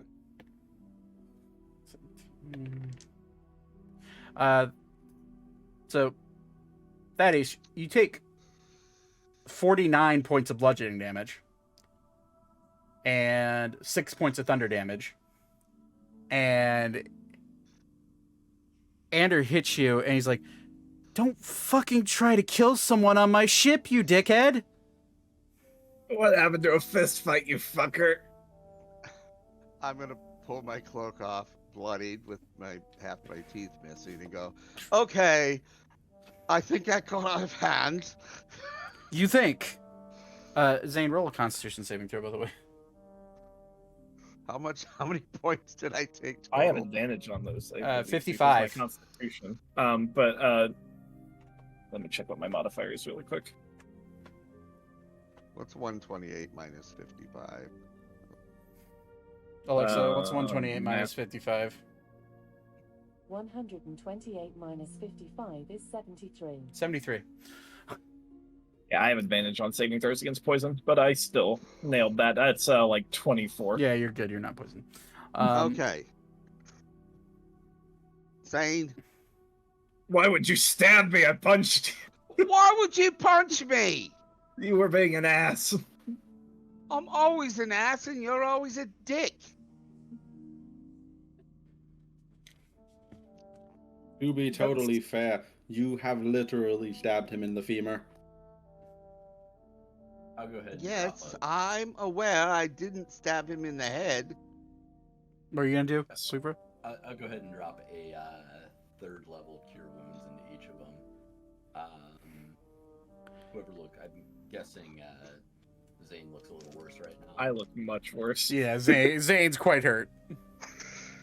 So that'll be. Whoops, I didn't mean to send that to GM. That'll be 15 to Zane. And. Oh, there it is. Both of you are gonna have to take a little bit extra time to rest, but you will get all your HP back. And I guess 20 because I decided to roll better apparently. To Thaddeus. Okay, 20 to Thaddeus, 15 to Zane. All right, All right, Zane, let's just stop we don't. before we really hurt each other. You already did. I just need sometimes to remind you guys that I am worthy of being a member of this party, whether I am the brunt of all of your jokes or not. Well, I think you've earned yourself more jokes, given that you literally nearly incapacitated one of our members. And if it wasn't for the fact that I knew you could see me, you might have been the target. Yeah. Oh, You know the- boo-hoo. So And has anybody told you ever since you started talking, your annoyance level has really escalated? No, towards you, yes. two years of pent up frustration.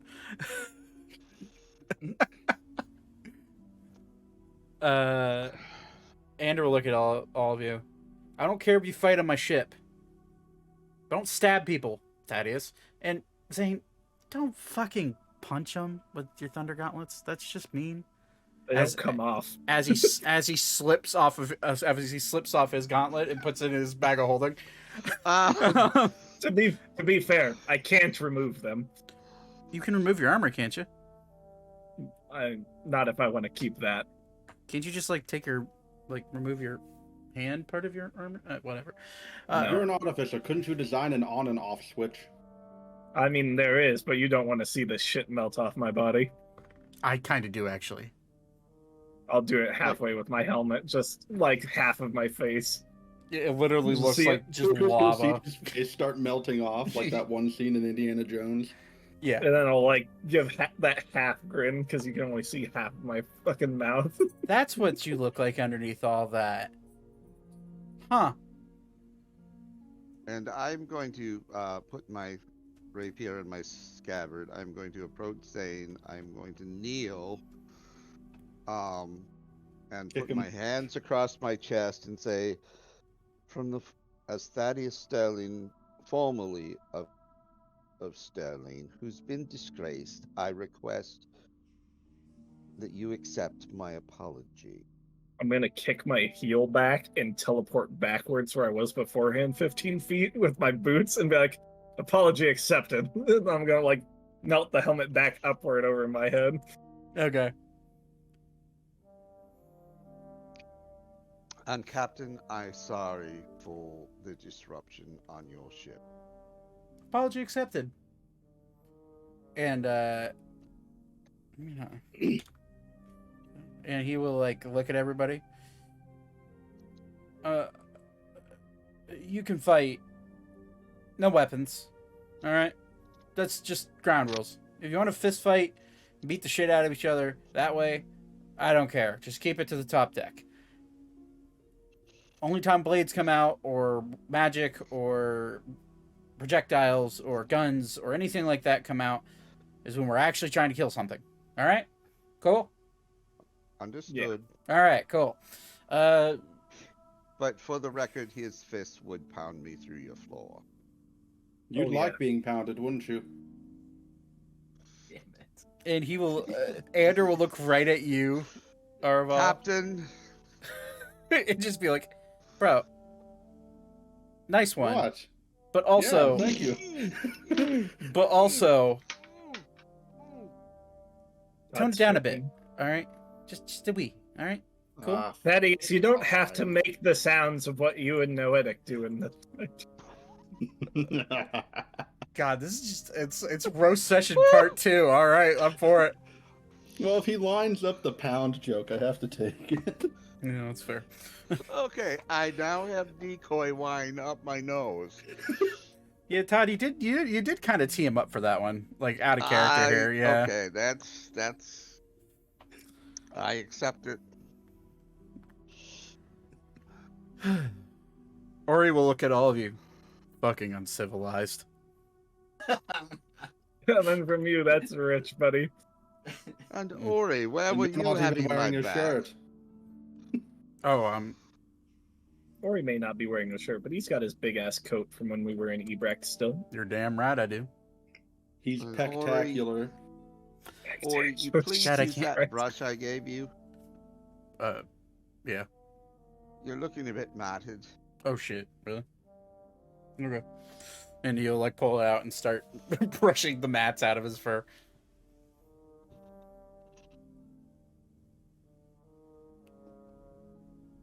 Anyways, Anybody have a water spell they can clean him up with? no. Is there a bucket of water on the ship? I'm gonna There's pull barrels out of water. an alchemy jug and Yeah. just dump Yeah. water over Ori. Hey, stop. Say, fuck off. It's just continually coming out because No, it no. produces a fuckload of water. I'm gonna follow suit. He looks It's my like job. he looks like a cat trying to get out of water. He's just like, no, fuck. Ori, we're going to be in town. You need to get presentable. Bath time, big boy. We need to go to a tailor and get him a proper suit.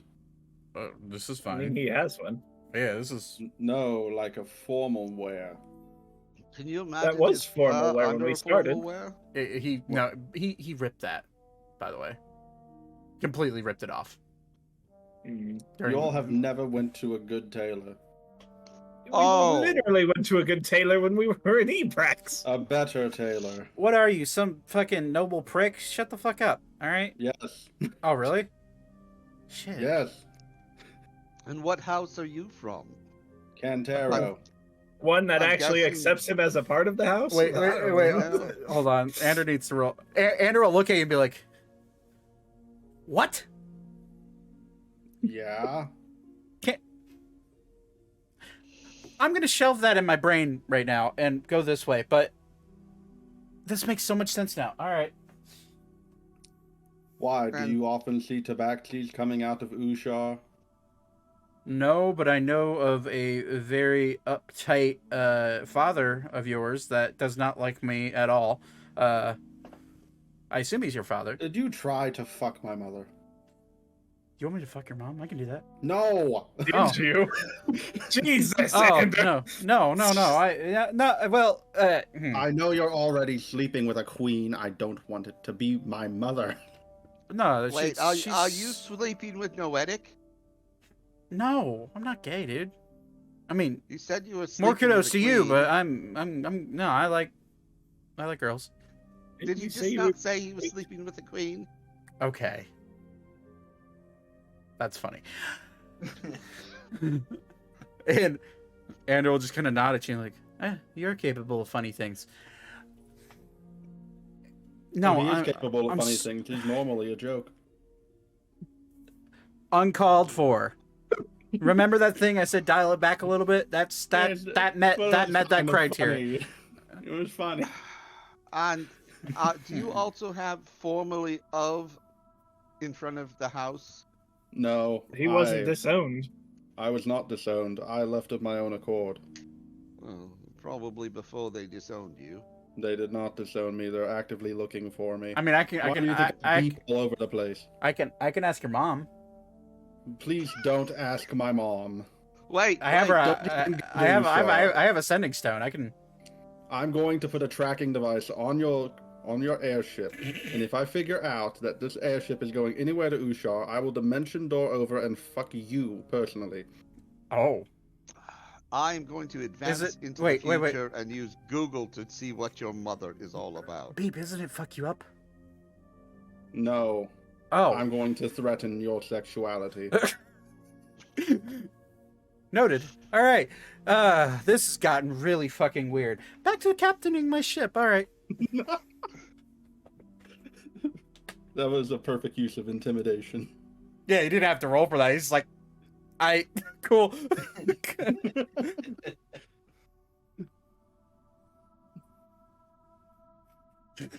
Roll to threaten sexuality. Oh my god, that's funny. This is weird for me playing my first like asexual character, because normally I'd be in on a lot of this, but I'm like, Weaver doesn't give a shit. Yeah, we were just like, head empty, just like vibing. Yeah. Hey, you can be asexual and still make sexual jokes. Did you read Corrigan saying, is he actually sleeping with Thaddeus? No. Ander is very much for the women. The women are clearly for him. Given Weaver's personality, Is there a pair of gelding tongs on the ship? oh my. Jesus. No. Corrigan, 10 points for Gryffindor. We may need to take this one out early. Jesus Christ.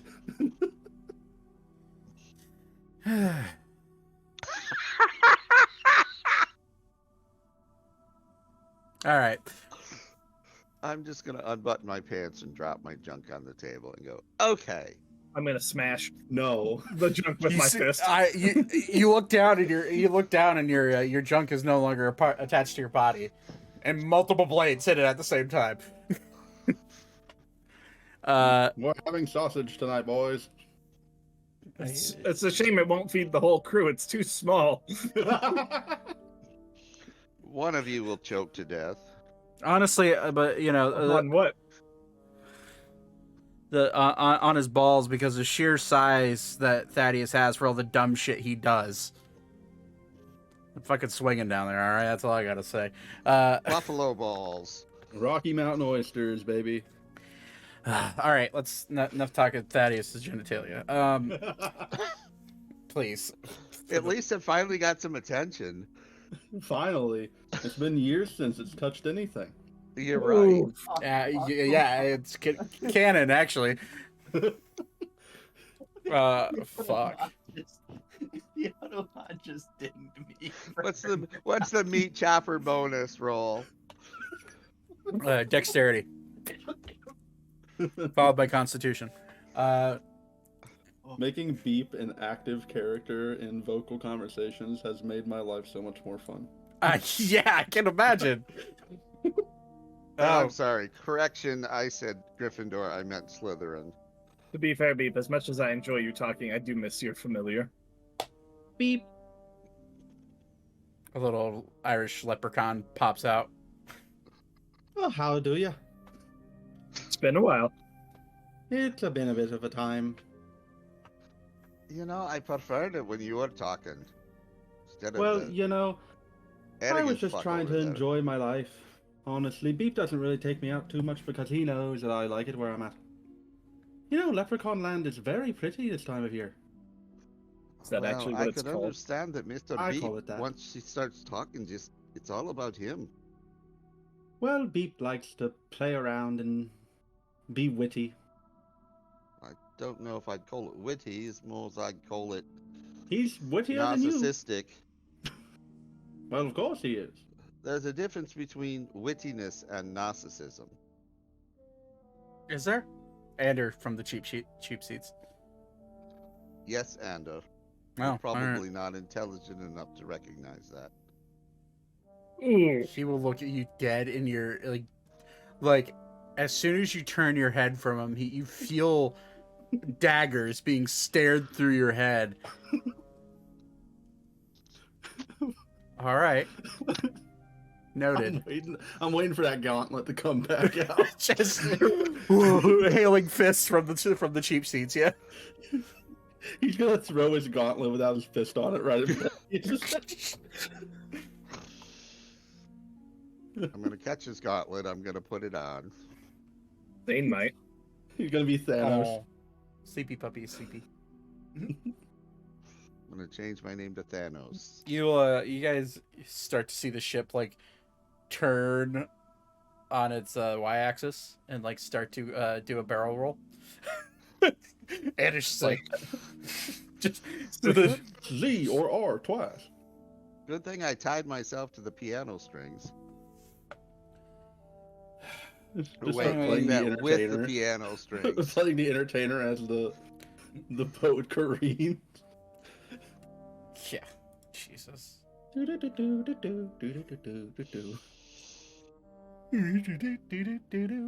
Okay. Brain things. Okay.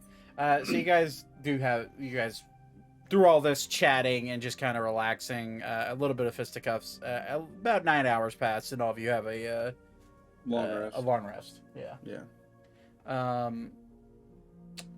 Ander will look at all of you after he just kind of goes off and kind of hangs out in his quarters for a bit. He just walks in and says, "I think we're getting close.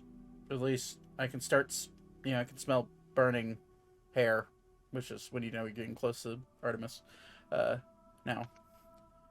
So get ready for landing, I guess, and potentially battle. I don't know what'll be down there when we land." And Well, you made it in safely once without us, didn't you? Wait, how close are we to Artemis right now? We're about 30 minutes. north. We're like coming in. You guys can see the city off in the distance. Okay, can we see like dragons flying around it?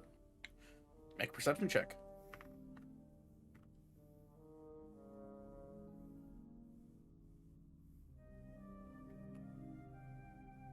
18. You don't see any dragons in the air. Do I see anything at all? You see a few airships that are docked, still floating in the air. Okay. Are they like on fire or anything? Nope, they seem to be docked there, no problem. You see a large, what looks to be a line going down. It's hard to see, but you're close enough that the sheer size of the city is starting to come into view, and you can just see with the 18 you can start seeing minor details of stuff like that. Is there like any navigation material on the ship, like not a telescope, but like a compass or some sort of scope? Sextant is what you're thinking of. or Well, he already has a sextant, but you know. I don't remember what the word is for it. I know it's not a telescope, but you know what I mean. Yeah, you're a spotting scope. Yeah, like a spot glass. Yeah. Yeah, spot glass. Yeah. Ander has one on him. Ander, and also the guy up in the crewmate up in the crow's nest also has one. I'll have Beep go up to Ander and just say, "May I borrow your spot glass for one moment?" Sure. Yeah, hand it to you. All right, and I'm gonna have. Can I do another perception check with the spot glass? Yeah, roll with advantage. Okay. Be a lower DC as well.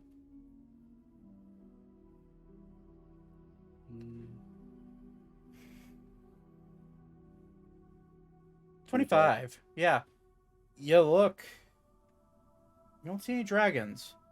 You do see quite a few airships, and they have painted on the sails. There's all sorts of different insignias. You do see one that you do recognize, that being one of Sylvania, specifically of the king's family. Then you also see another familiar symbol, one that you saw in passing, flying around Ebrax, and you notice it to be the symbol of the Council of Ebrax on one of the ships. You then also start looking. Few more symbols from different from different, you assume, either guilds, continents, countries, but one catches your eye, Beep, and it's that of your families, and it is probably the smallest ship there that you can see, but you do recognize the ship. This is your father's ship. I'm gonna have Beep hand the spot glass back, Okay. and he's See- gonna say, See anything "When fun? when we get down into Artemis, don't expect me to talk much more. For now." Okay. Thank God. Shut up. Is everything good? No, my family.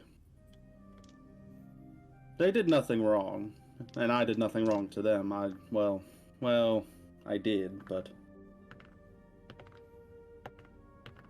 it is something they're not aware of. Formerly of the house. Not I am of their house. Not for long. That You is, if literally you know do nothing about something me. to betray Beep, I swear to God. This man took down how many dragons for us to get here, and you're going to betray him like that? I'm not betraying him. He just needs to show me a little bit more respect. You don't even have a noble house. Noble. Really? Is there a House Sterling ship in the horizon? Yeah, good Probably. question. It's probably out of fuel. Yeah, good question, Zach. Is there a House Sterling ship? Make a history check. All right. 15. 15. there wasn't any that you could see. Well, you wouldn't be able to see. You didn't look through the spyglass. Oh, okay. With a 15, you didn't see any that stood out to you as sterling. However, you did see some elvish-looking marks on a flag, and you don't know if that could be sterling or maybe it could be another elvish household. But it's, could be, maybe. Also, could I ascertain if these ships are here for like support, like trying to help the city? You or, like... very clearly also saw what looked to be the small rowboats that Ander has, that are the floating rowboats. You saw them being carted down to the ground with crates on them. So you would assume that this is either for humanitarian aid or military aid or of some sort. Yeah. Anyway, if we do see any tabaxis, I'm trying to fix something from my past, but I don't want to do it until I don't want to talk to them until I've done it. You do what you want, man. I just figured I'd let everyone know. And don't reveal to them my identity. Sure thing, bud. I like having information that I don't need. Thaddeus, if you reveal to them my identity, I will use a psychic lance on you over and over again. And I you don't saw think what you'll I did survive then. that. I'd like to see you do it again. I'm just saying. Let's just look at it this way. You show me respect, and I will show you yours. I have Ever not since struck you, you do not strike me. I have dealt not, with you your have not bullshit. you have not struck me physically, but your language to me is a razor's edge. Yes, I've I'm a done boss. nothing to you in the past to deserve this. So ever since you started talking, Look, your arrogance has gotten the best of you. I simply ask that you put it aside, and I will put my forthcomings aside as well. Let's just look at Thaddeus, it this way. We Thaddeus, you can have just been- put you on separate sides of the keep when we get there. Thaddeus, you have been so wrong about so many different actions of political theater and of the actions befitting of a royal or a noble that it has driven me insane. Well, bad. But listen to me, oh man of the lords in robes. My What? entire life was destroyed because of who I was and what my father saw of me. He took my robes, he took my royalty, he took my station because of his ignorance and hatred towards me. If you wish to continue that, then you and I will have the same battle that I have with my father. In one day, that battle with my father will end in his death, and his grave will be buried and filled in with mud. Do we understand each other? It is not what grace we come from, but it is the grace we walk with. And I think you, of all people, would understand that. I do, but Then I keep don't your care. mouth shut. All right, your Do you think I lordship, care shut the about who you fuck up fuck? and shut the fuck up. We're coming into Artemis. Hey, Ander will shout out over everybody. And I'm just gonna have Beep go up to Thaddeus and be like, "Listen, I don't care where you stick your dick." Oh my god. And I'm okay with that. The problem is I lost everything that I possibly could have because where I do stick my dick. And you don't seem to understand that. No, I do. I've been here for a very long time. Then please work with me and not against me. I'm not working against you. Your I'm just tongue is working against me. I don't want it to work against you in any way. That's what I thought. You'll hear Ander yell out, "All right, crew, get ready to air dock. Don't take Wow, that was awesome RP. Beef does not want his tongue against Thaddeus at all. And then Ander will realize what he said, air dock, and be like, "Not that kind of. Never mind." I know someone who might be interested.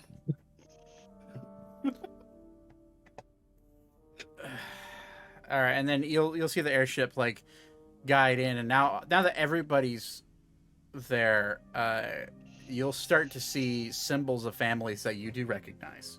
You see a ship that is branded by the Burning Heart family. You see a ship that Ander will point out and be like, "Oh, I guess Valentine sent a ship over here." And he'll point out the royal family crest of the Valentian Empire. Ori would recognize. Well, history check it. Cumlots has a ship here. What? Is it Cumlots has a ship here?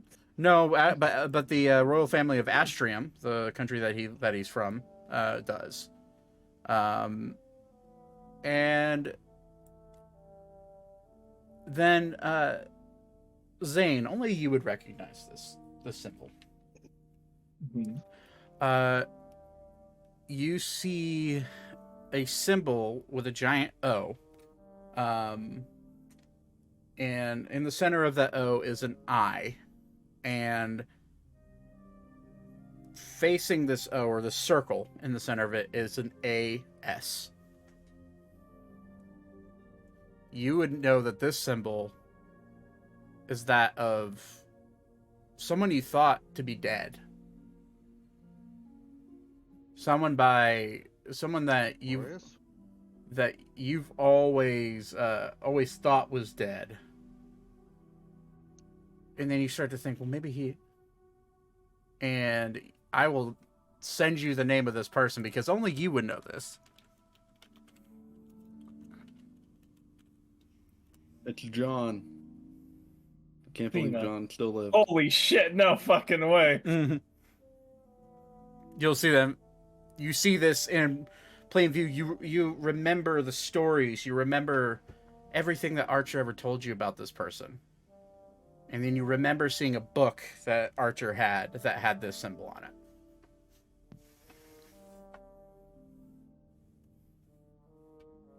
Do I see my family crest? Or my former family crest? You do. It is not your father's airship. You know that your your family's nobility does not reach that of a fully influential scale. However, your father has been known to be more of a scholar and more of a person who is needed in the world for his magical abilities and his scholarly abilities, which is what gained him a noble title with Sylvania of Baron. You would know that your family only owns 2 ships. The first ship being your father's flagship, and this one being your carrier ship that carried supplies. And you would know that this is the one that your father would almost always send out and never go on. Okay. But yes, you would see the sterling crest on one of the flags. Do I see Noetic's crest? You do not. I would hope not. Well, his family, but his family was also joining Baron houses that were right next to each other. But Zane, Yeah. you feel an intense fear when you see that crest. Okay. Not for the fear of you feeling threatened, for the fear of the fact that someone who was as influential as this person was in your friend's life to just be alive out of nowhere is, you're afraid of what the impact of this news would have for Archer. And it's just an unsettling uneasiness that you just can't get over. Okay. Weavra, Yep. you recognize a crest. Oh. You would know that in your during your childhood, right before you were born, you know that the powers that be that ruled the Sabbath Desert was the Tillman family. The two brothers that were seen as conquerors that took over the desert for themselves and ended open battle with Ebrax. Zane, you would also know about this crest. And you would know that this is the crest of Tillman. And you would know this crest has two skulls next to each other, one with a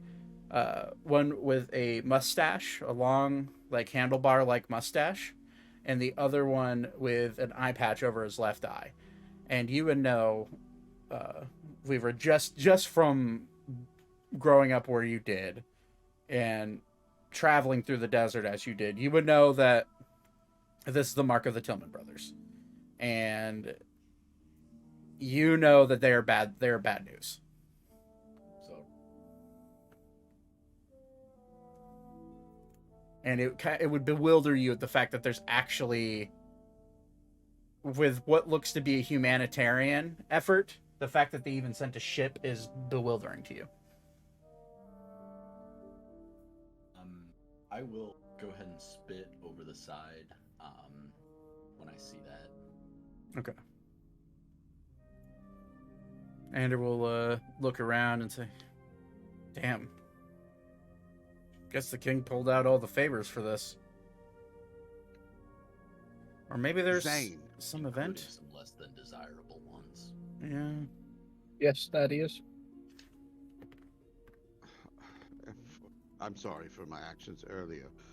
I'm about to ask a favor of you. If you say no, I understand. Could you create a sending stone that I could send back with a crew to hand to my mother? Let's see if I've got any rocks on me. Captain, do you have ballast below? Rock ballast? I don't, but I do have a stone if that's all you need.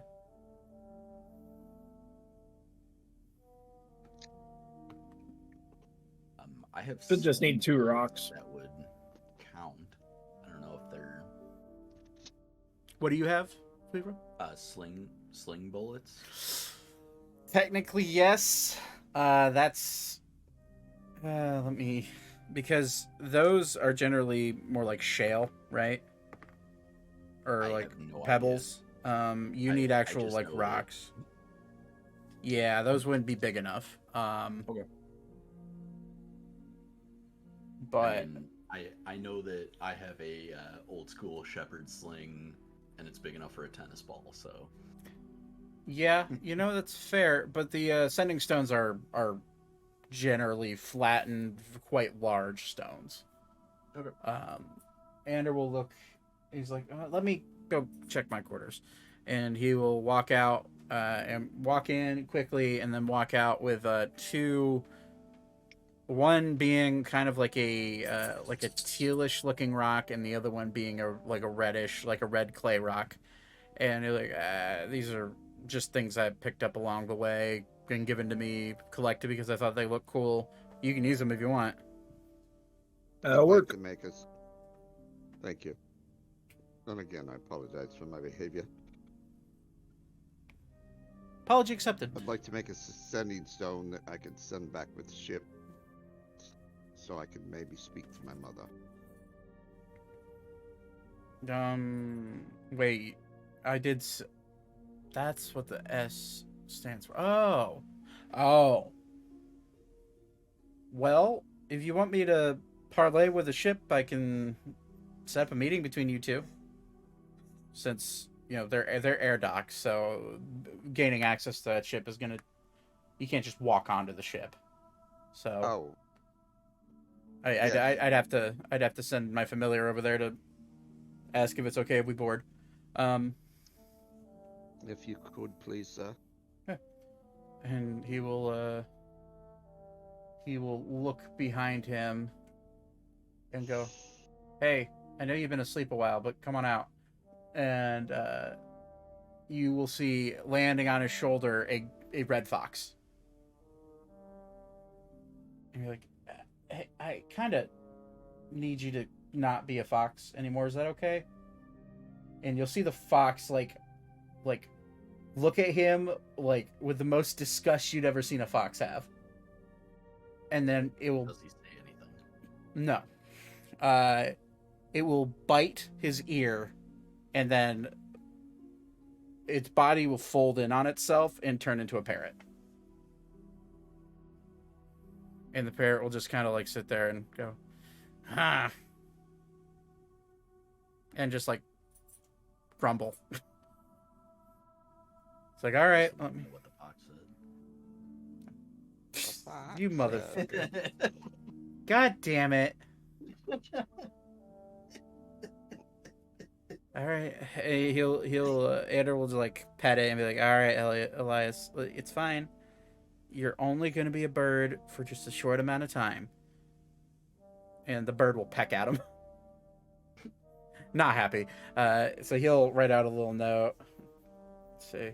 This says, "To the Sterling family, this is Captain Newgate of the Lily of the Sky. I have a passenger here that would love to speak with you. Can you arrange that? We will be docked in Artemis for a while." And you'll roll it up and put it on the little, tie it to the leg of Elias. And you're like, "All right, Elias, that ship." And he'll point at the Sterling ship. 15 or so minutes go by. The Lily starts to dock. You see ropes fly over the side, giant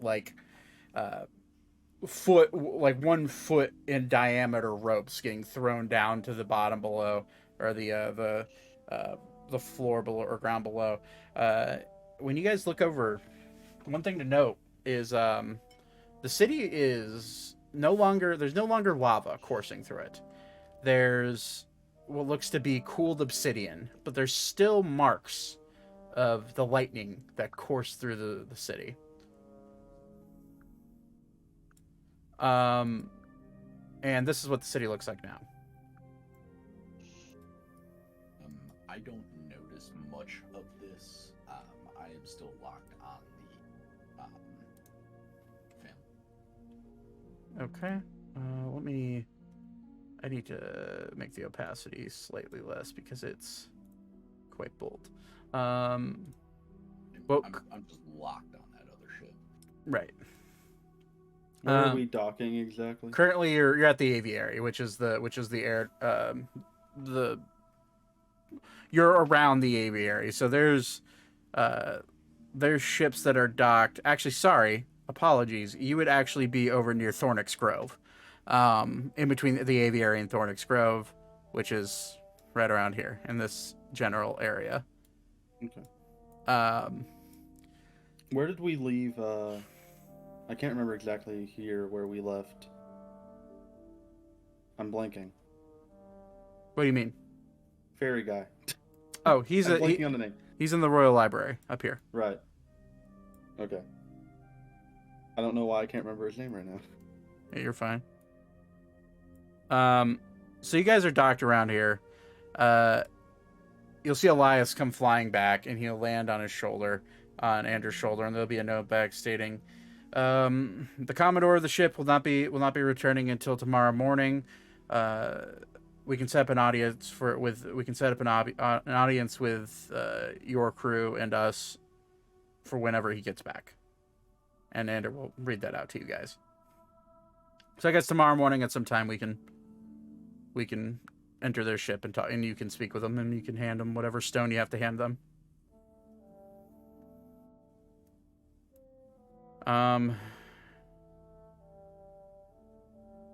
And Ander rolled really high on his perception. He'll look at you, Lyra, and obviously you're not trying to hide it. Oh yeah. He'll look at you and go, "You saw him too, didn't you?" Yes. "I'll keep an eye out on him. I don't like him either." Appreciated. This one may not have the closest ties with his tribe anymore, but still, they are distasteful at best. By the way, you're really quiet. How about now? A little bit better.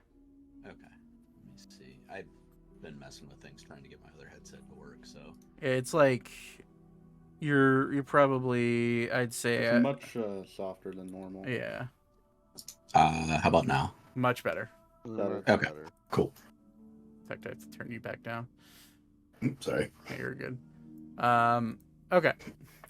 So you guys dock with a time to meet with your family ship Thaddeus. Cor Deorum in hand, all of you look out and you see it's basically a tent city. Wherever they can fit a tent in town, they have one. And you see people, just ordinary folk, just living in tents and trying to get by. You see the King's Crest Bazaar hopping like it normally is, or what's left of it. And you do see below, you see a fully ironcladded knight. You would recognize him as a paladin. And he will come, you'll see him actually fly up in his armor. And he'll like land on the ship and go, "Paperwork, please." And Ander will look at him and say, "We're here. We're the Lily of the Sky. We're here to meet with the king." And the paladin will look. "I knew you were coming. I didn't realize it'd be today. Can I just can you just give me the paperwork to make sure you're registered with?" Anders just like, "Yeah, okay, I thought maybe us saying who we are would help with this process, but fine here." And he'll hand him a stack of papers, and the paladin will start looking through them. "All right, everything seems to be in order.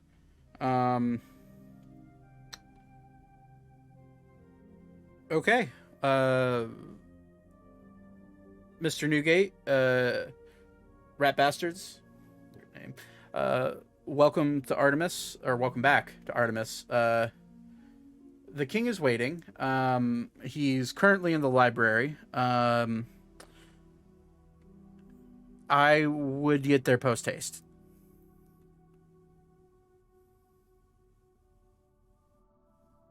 Or will.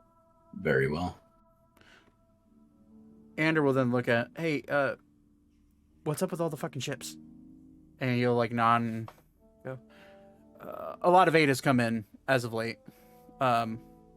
Different clans, different families, different countries even have all come to help us rebuild, I guess.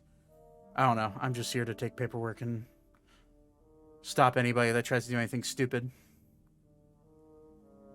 "Well, keep doing your job then, buddy."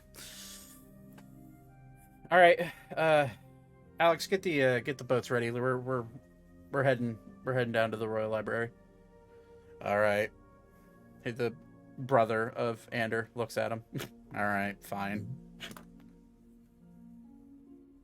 So after the boats are prepped, all of you can get on, and you begin your descent and fly over what's now become the tent city of Artemis. You do look off to your left, Weaver. You notice immediately there's blasts of blue light to the west. And screaming over where Holder's Rest and the shelf used to be. And you would know that this used to be a valley. It is now painted over with obsidian, and with your passive perception, you can very clearly see a few blue dragons in active combat with people on the ground. Should we? Oh, the other paladin is gone though. Yeah, he's since flown back down to the docking area. Okay. Then I will point that out to everybody else and say, apparently there is not entirely peace here. This one is surprised there is as much activity, and I'll point to like the tent city, while the dragons are so close. Maybe the new normal for a little bit for him, unfortunately. They may not have much of a choice. Either live here or die in the wilderness. Seems to be that way. As you guys fly over, what used to be the skyport looks just... You weren't able to see it in full because of the smoke last time you were here. But the skyport is destroyed. Not fully engulfed in lava, or what was lava, but the roofs have been caved in. The what once was the docks that you originally got on the ship, the Lily of the Sky, to go to Ebrax, is gone. You look at the royal palace; it's in tatters. You could tell that the royal palace was the epicenter of the attack. It was the first. The skyport and the royal palace were the first things hit. And you could also tell that, and as you could tell just from being on the ground prior, you remember the royal library being a primary target and everything being burnt around it. But because of Leon's magic, it was saved, along with some of the royal palace. The royal palace is not as in shambles as skyport, but it is not looking great.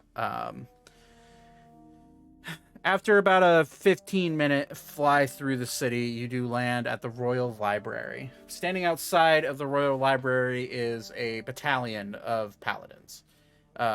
They are all in attention. They are all lined up in a row where they're allowing a alleyway between both sides. So like very much they're rolling out the red carpet for you guys. And they're all standing there waiting for your landing. As you stand up, you see Lae'zel standing in the center, looking stressed, tired. Just this month has not been kind to him, just from the initial look at him. And he'll look at all of you and say, "My friends, welcome back. I assume you were victorious in your quest?" Where's Leon? He's where he was prior. I'll take you to him immediately, but it's good to see all of you. And he'll guide you all into the Royal Library. As we're walking in, once we're past the bulk of the paladins, I'll just kind of in general ask, should we not be seeing the king first? He's with Leon now. So, he wants his best advisor back up and talking as fast as we can, and the news of your arrival has already reached him. So he's expecting you. Very well.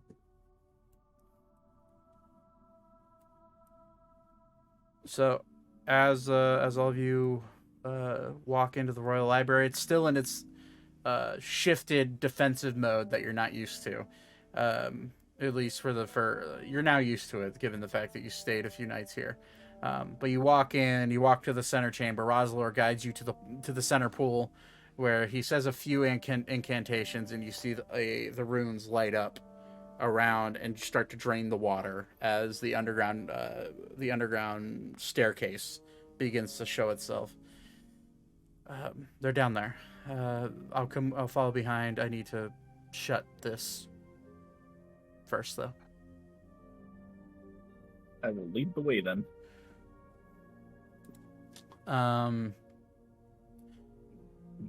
Zane, you're well, actually, who's I was about to ask who's proficient in insight, but technically I'm not proficient, but that was just I will take that. I want to know. that did not sit right with me. Okay. I'm proficient in insight. Yeah, go ahead. You can insight check him. Just as overall Not a great behavior. roll. Yeah. 18. I'm gonna 18. juice it up a little with Flash of Genius. Okay. He is very clearly spent. His body looks frail. He has bags under his eyes. He just looks exhausted. And he looks like a man that has done nothing but cast spells and protect the innocent for the last month and a half. And you can just tell, both of you, can just tell his odd behavior is not out of intent. It's just out of happenstance. He's just exhausted. Yeah. He's a reminder what he looks like. Yeah.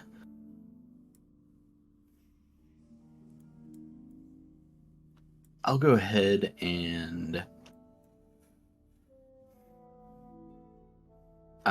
put my hand on his shoulder and just say, you have been doing well. I appreciate it. That means a lot. And you see him with that insight. You do see him kind of take a sigh of relief, and a little bit of watery eyes start to happen. Just the sight of people that he knows he can trust, mostly, Okay. and the people he's been expecting for over a month now, is the light at the end of the tunnel just revealed itself to him, and that's kind of the feeling you get whenever you look at him. Gotcha. So he is being legitimate as best we can tell. Yeah, it's definitely Rosalor. You can the mannerisms are there. He's just exhausted. Okay, cool. But the hidden tunnel opens, the staircase shows itself, and all of you begin to walk down into the bottom chamber below. You are met with the sound of just panic and unrecognized exhaustion. You hear people just running back and forth, and you hear out loud, "They're here! They're finally here! Oh goodness! I hope he wakes up." Yeah, me too. This could solve all of our problems. And you're immediately met by the king. He is standing, prosthetic limb on. Oh god, I didn't mean to stretch him out like that. You guys didn't see, I don't think. Stretch. He's standing here with a couple of guards, paladins, and he just. Sorry, I grew. Yeah, you're fine. He just looks at all of you. Welcome back. I assume you were successful? Indeed. Okay. He looks at his hand. This is Follow me. And he'll guide all of you to Leon, which I'll just drag. Just this group right here, and we can bring it. It doesn't really matter, but for the sake of knowing where you are in the room, he'll guide you all in. He's like, please, by all means, you have the gem, yes? Yes, I'm going to take it out. It's still wrapped up. Okay. Who had it last? I had it last, right? I'm pretty sure if Weaver has it. I think I do, yeah, because it burned you. Yeah, I had I it wrapped up beforehand, but yeah, I think it sketched everybody out, and me included, but Weaver doesn't give a shit, so. Yeah, given that it did kind of hurt all of us a little bit, maybe not all of us, but a few of us.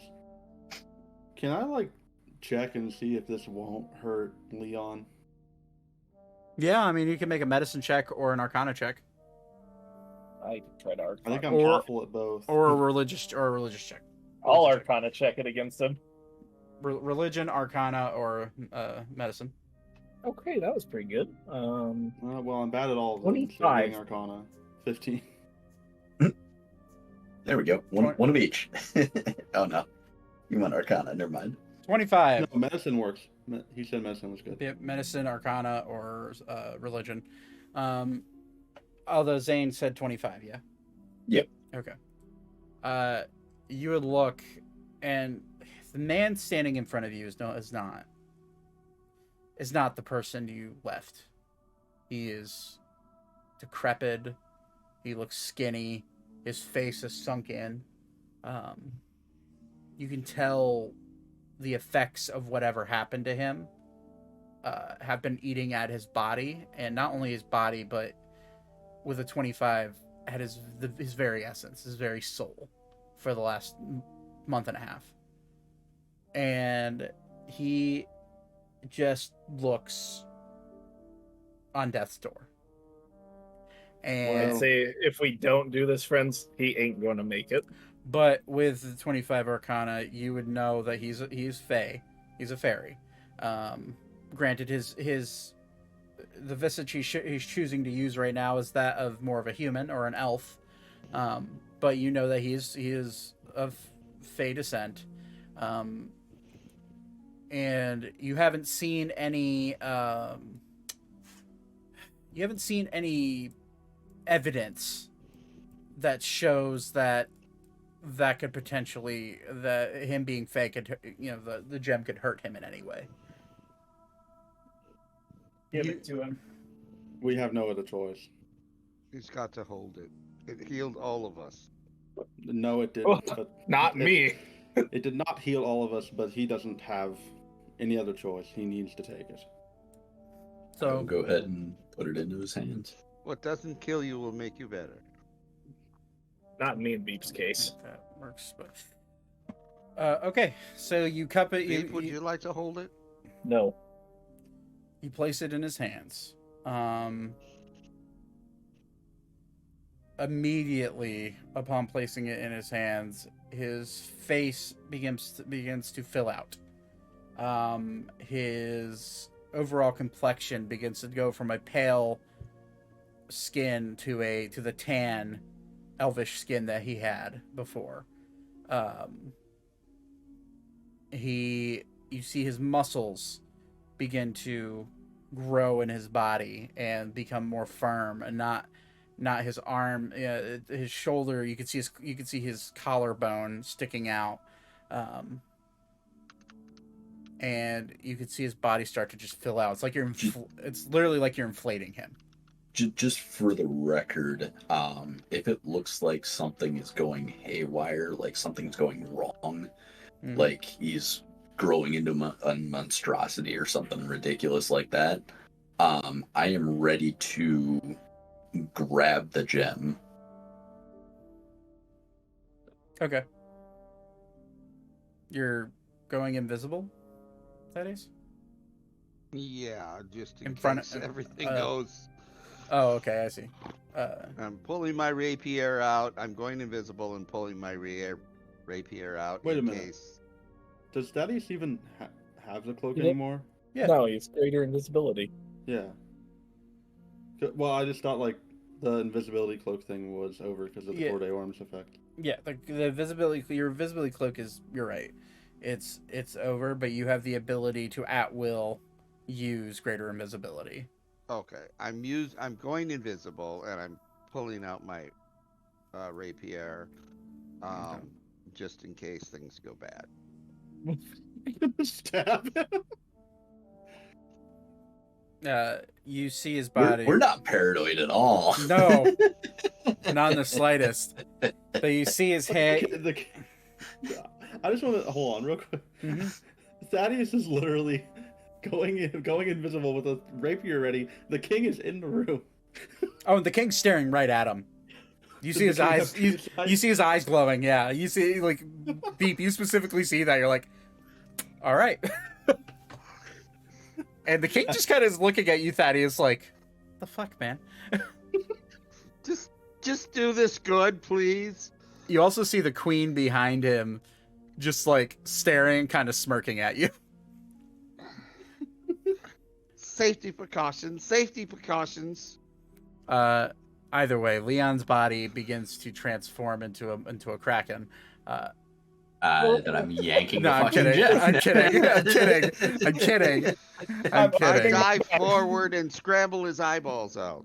Leon's turning into a kraken. I'm opening another bag of holding. Once I have him on my rapier, I flip it into the bag of holding and end of session. No, but Leon's body begins to essentially inflate. You see his muscles begin to grow. You see his body begin to fill out more. And you see this gem do what you thought it would. He brings his body back to health, but his eyes do not open. And immediately the king, Xavier, looks down at him and says, why isn't he waking up? It's like it could heal any ailment. It's clearly healing him.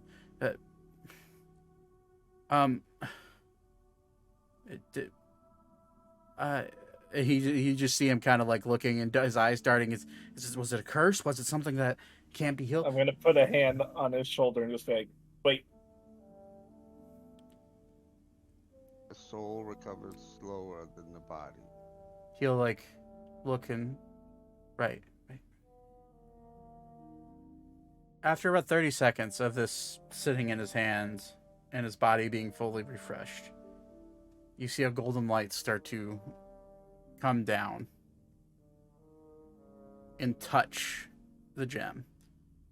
Fuivra, only you and Beep can also see this because he has true sight. Fuivra, because your eyes had met this very similar beam just a few days prior. You recognize it.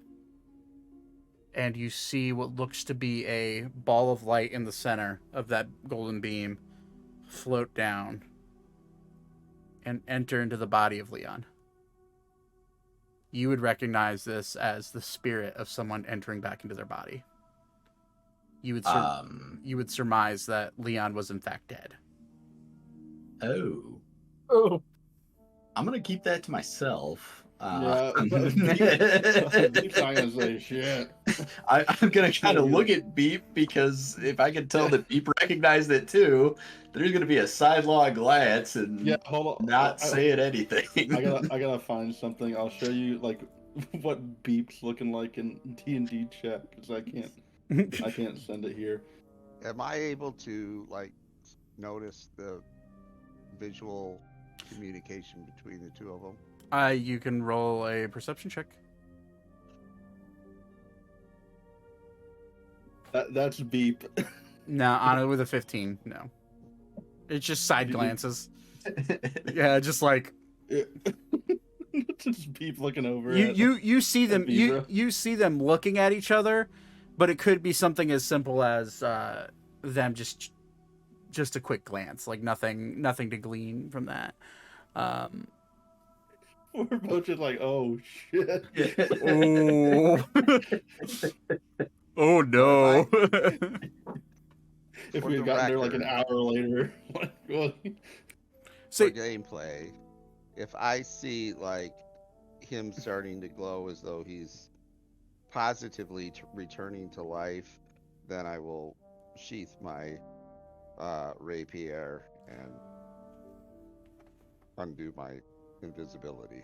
okay. You do see, everyone sees the golden beam, and you see it basically inserting itself into the gem itself that's sitting in his hands. And after another 10 seconds, for the first time, real time, in over a year, you see Leon's bright blue eyes open up, and he looks around and goes, "What the fuck was that?" My sheath. That's Rolling tonight's session. It's called an orb. You're fucking alive, bitch. It's alive! Well, He's gotta like put stitches in him. Look like Frankenstein. I hope We saved you. Now you owe us. you guys are ready for a party next session. We're gonna have a party? Yes, Actual party. I can have Beep perform. you like royal party to celebrate. I feel like this party's gonna come with a side dish of blue dragons trying to kill us. Maybe. Anyways, thanks for playing, guys. Woohoo. Hopefully, Yeah. Mousy will be back by then, and maybe next session I believe lands. Unfortunately, it's the last day of March. Hopefully Nate's back. He said that hopefully he can get his schedule changed in April. So hopefully he's only gonna be gone for a few days, or a few sessions. But we'll see. But yeah, thanks for playing. I'll be right back.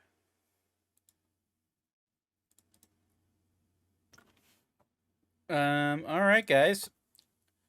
Well, I appreciate all of you hanging out and watching and enjoying the story that we love to tell. This has been fun. I'm glad we got back into it. I know the few breaks that we've had to take recently have kind of sucked for continuity's sake.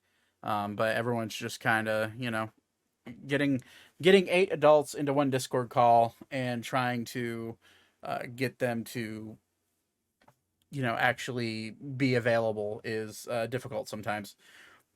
Luckily, we can get most of them here, and hopefully we'll have everybody here, obviously except for Nate, because he has to be at work.